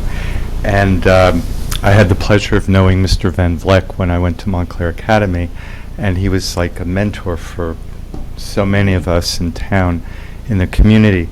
I actually love Paul's work, and I think it's so appropriate that he's doing a project after Mr. Blinder, Dick Blinder's project, and I think it's appropriate, and I'm very, very pleased, and I think, the best of the best. I'm very happy with the side of the building, the project. I think it's very appropriate, and I would even like to see that more developed. I think that Mr. Van Vleck's Arboretum should appropriately be treated as if it's part of the collection of the museum. He is so connected to the community and in our collective memory, and I really would like to see that the museum doesn't lose its connection to the existing community of Montclair and its founders and the people who were visionaries. I don't agree with the reflecting pool in front and the movement, to take the sculpture away and relocate it. And I also want to stress the importance of the Lebanese cedar, and I think that it should be saved. And I mean, it has another 30 years possibly if it had the right doctor to look at it. And I'll read this very quickly. I wrote, Howard Van Vleck planted the Lebanese cedar in front of the museum himself. He cultivated it from a seed in his greenhouse. It was like a local practical joke because when he planted it, it was so small. It was only about an inch tall when he planted it in 1957. And people would say, and he said, I finally, it's there, the Lebanese. And they said, well, Howard, where is it? And he said, it's right there. Don't you see it? And it was only that big.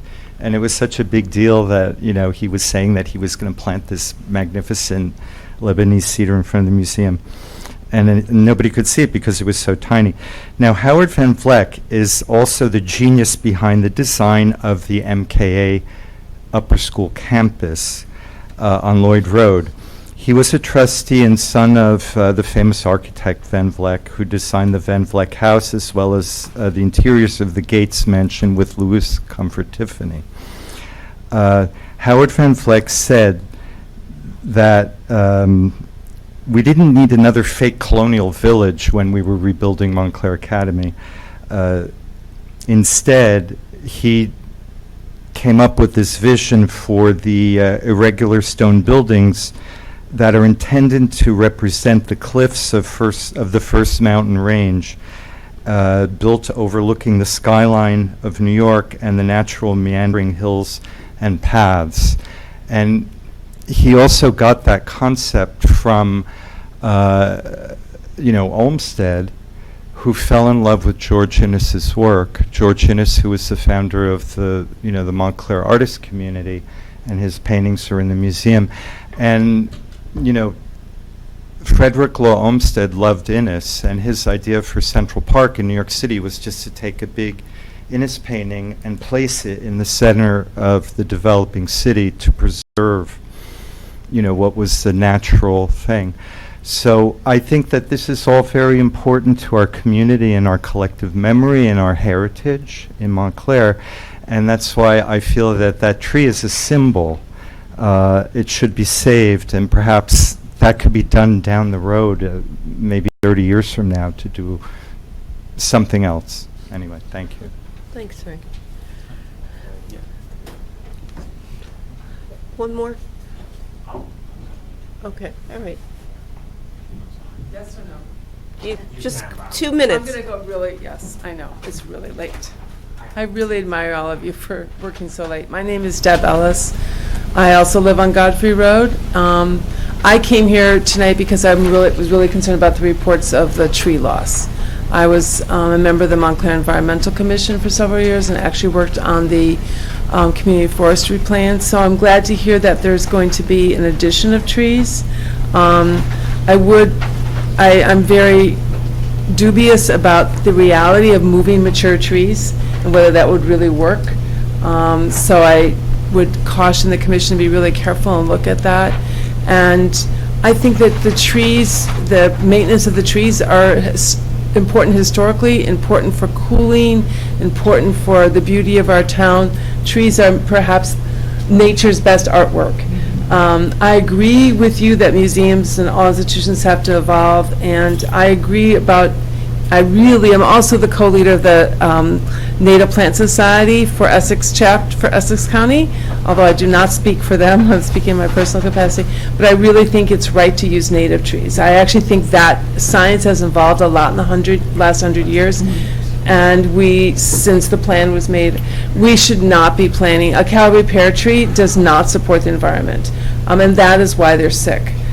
So I actually think in some cases it's right to take out the trees that do not support the environment. But I also have a petition here signed by 63 people who were concerned about the destruction of the trees. So if there's going to be a net addition of trees, then that changes my perspective. But I just wanted to say that people in this town really want to preserve our trees. And we have lost a lot of tree canopy because of the storms in town, right? So that's why you've experienced some of it, especially if you don't care for the trees. Thank you. Thank you. Deb, thank you. I also just wanted to underscore that it's so many fewer trees than have been stated as being removed. And yes, the I museum- understood that from your presentation. Yeah, the museum plans to make an effort to get the word out about what the plan really does entail, and I hope that that helps some of the 63 Yes, folks. I think it would help to have, of course, reports in newspapers are not always correct, Right. so. Okay, thank you. Thank you very much. All right. All right, to be continued.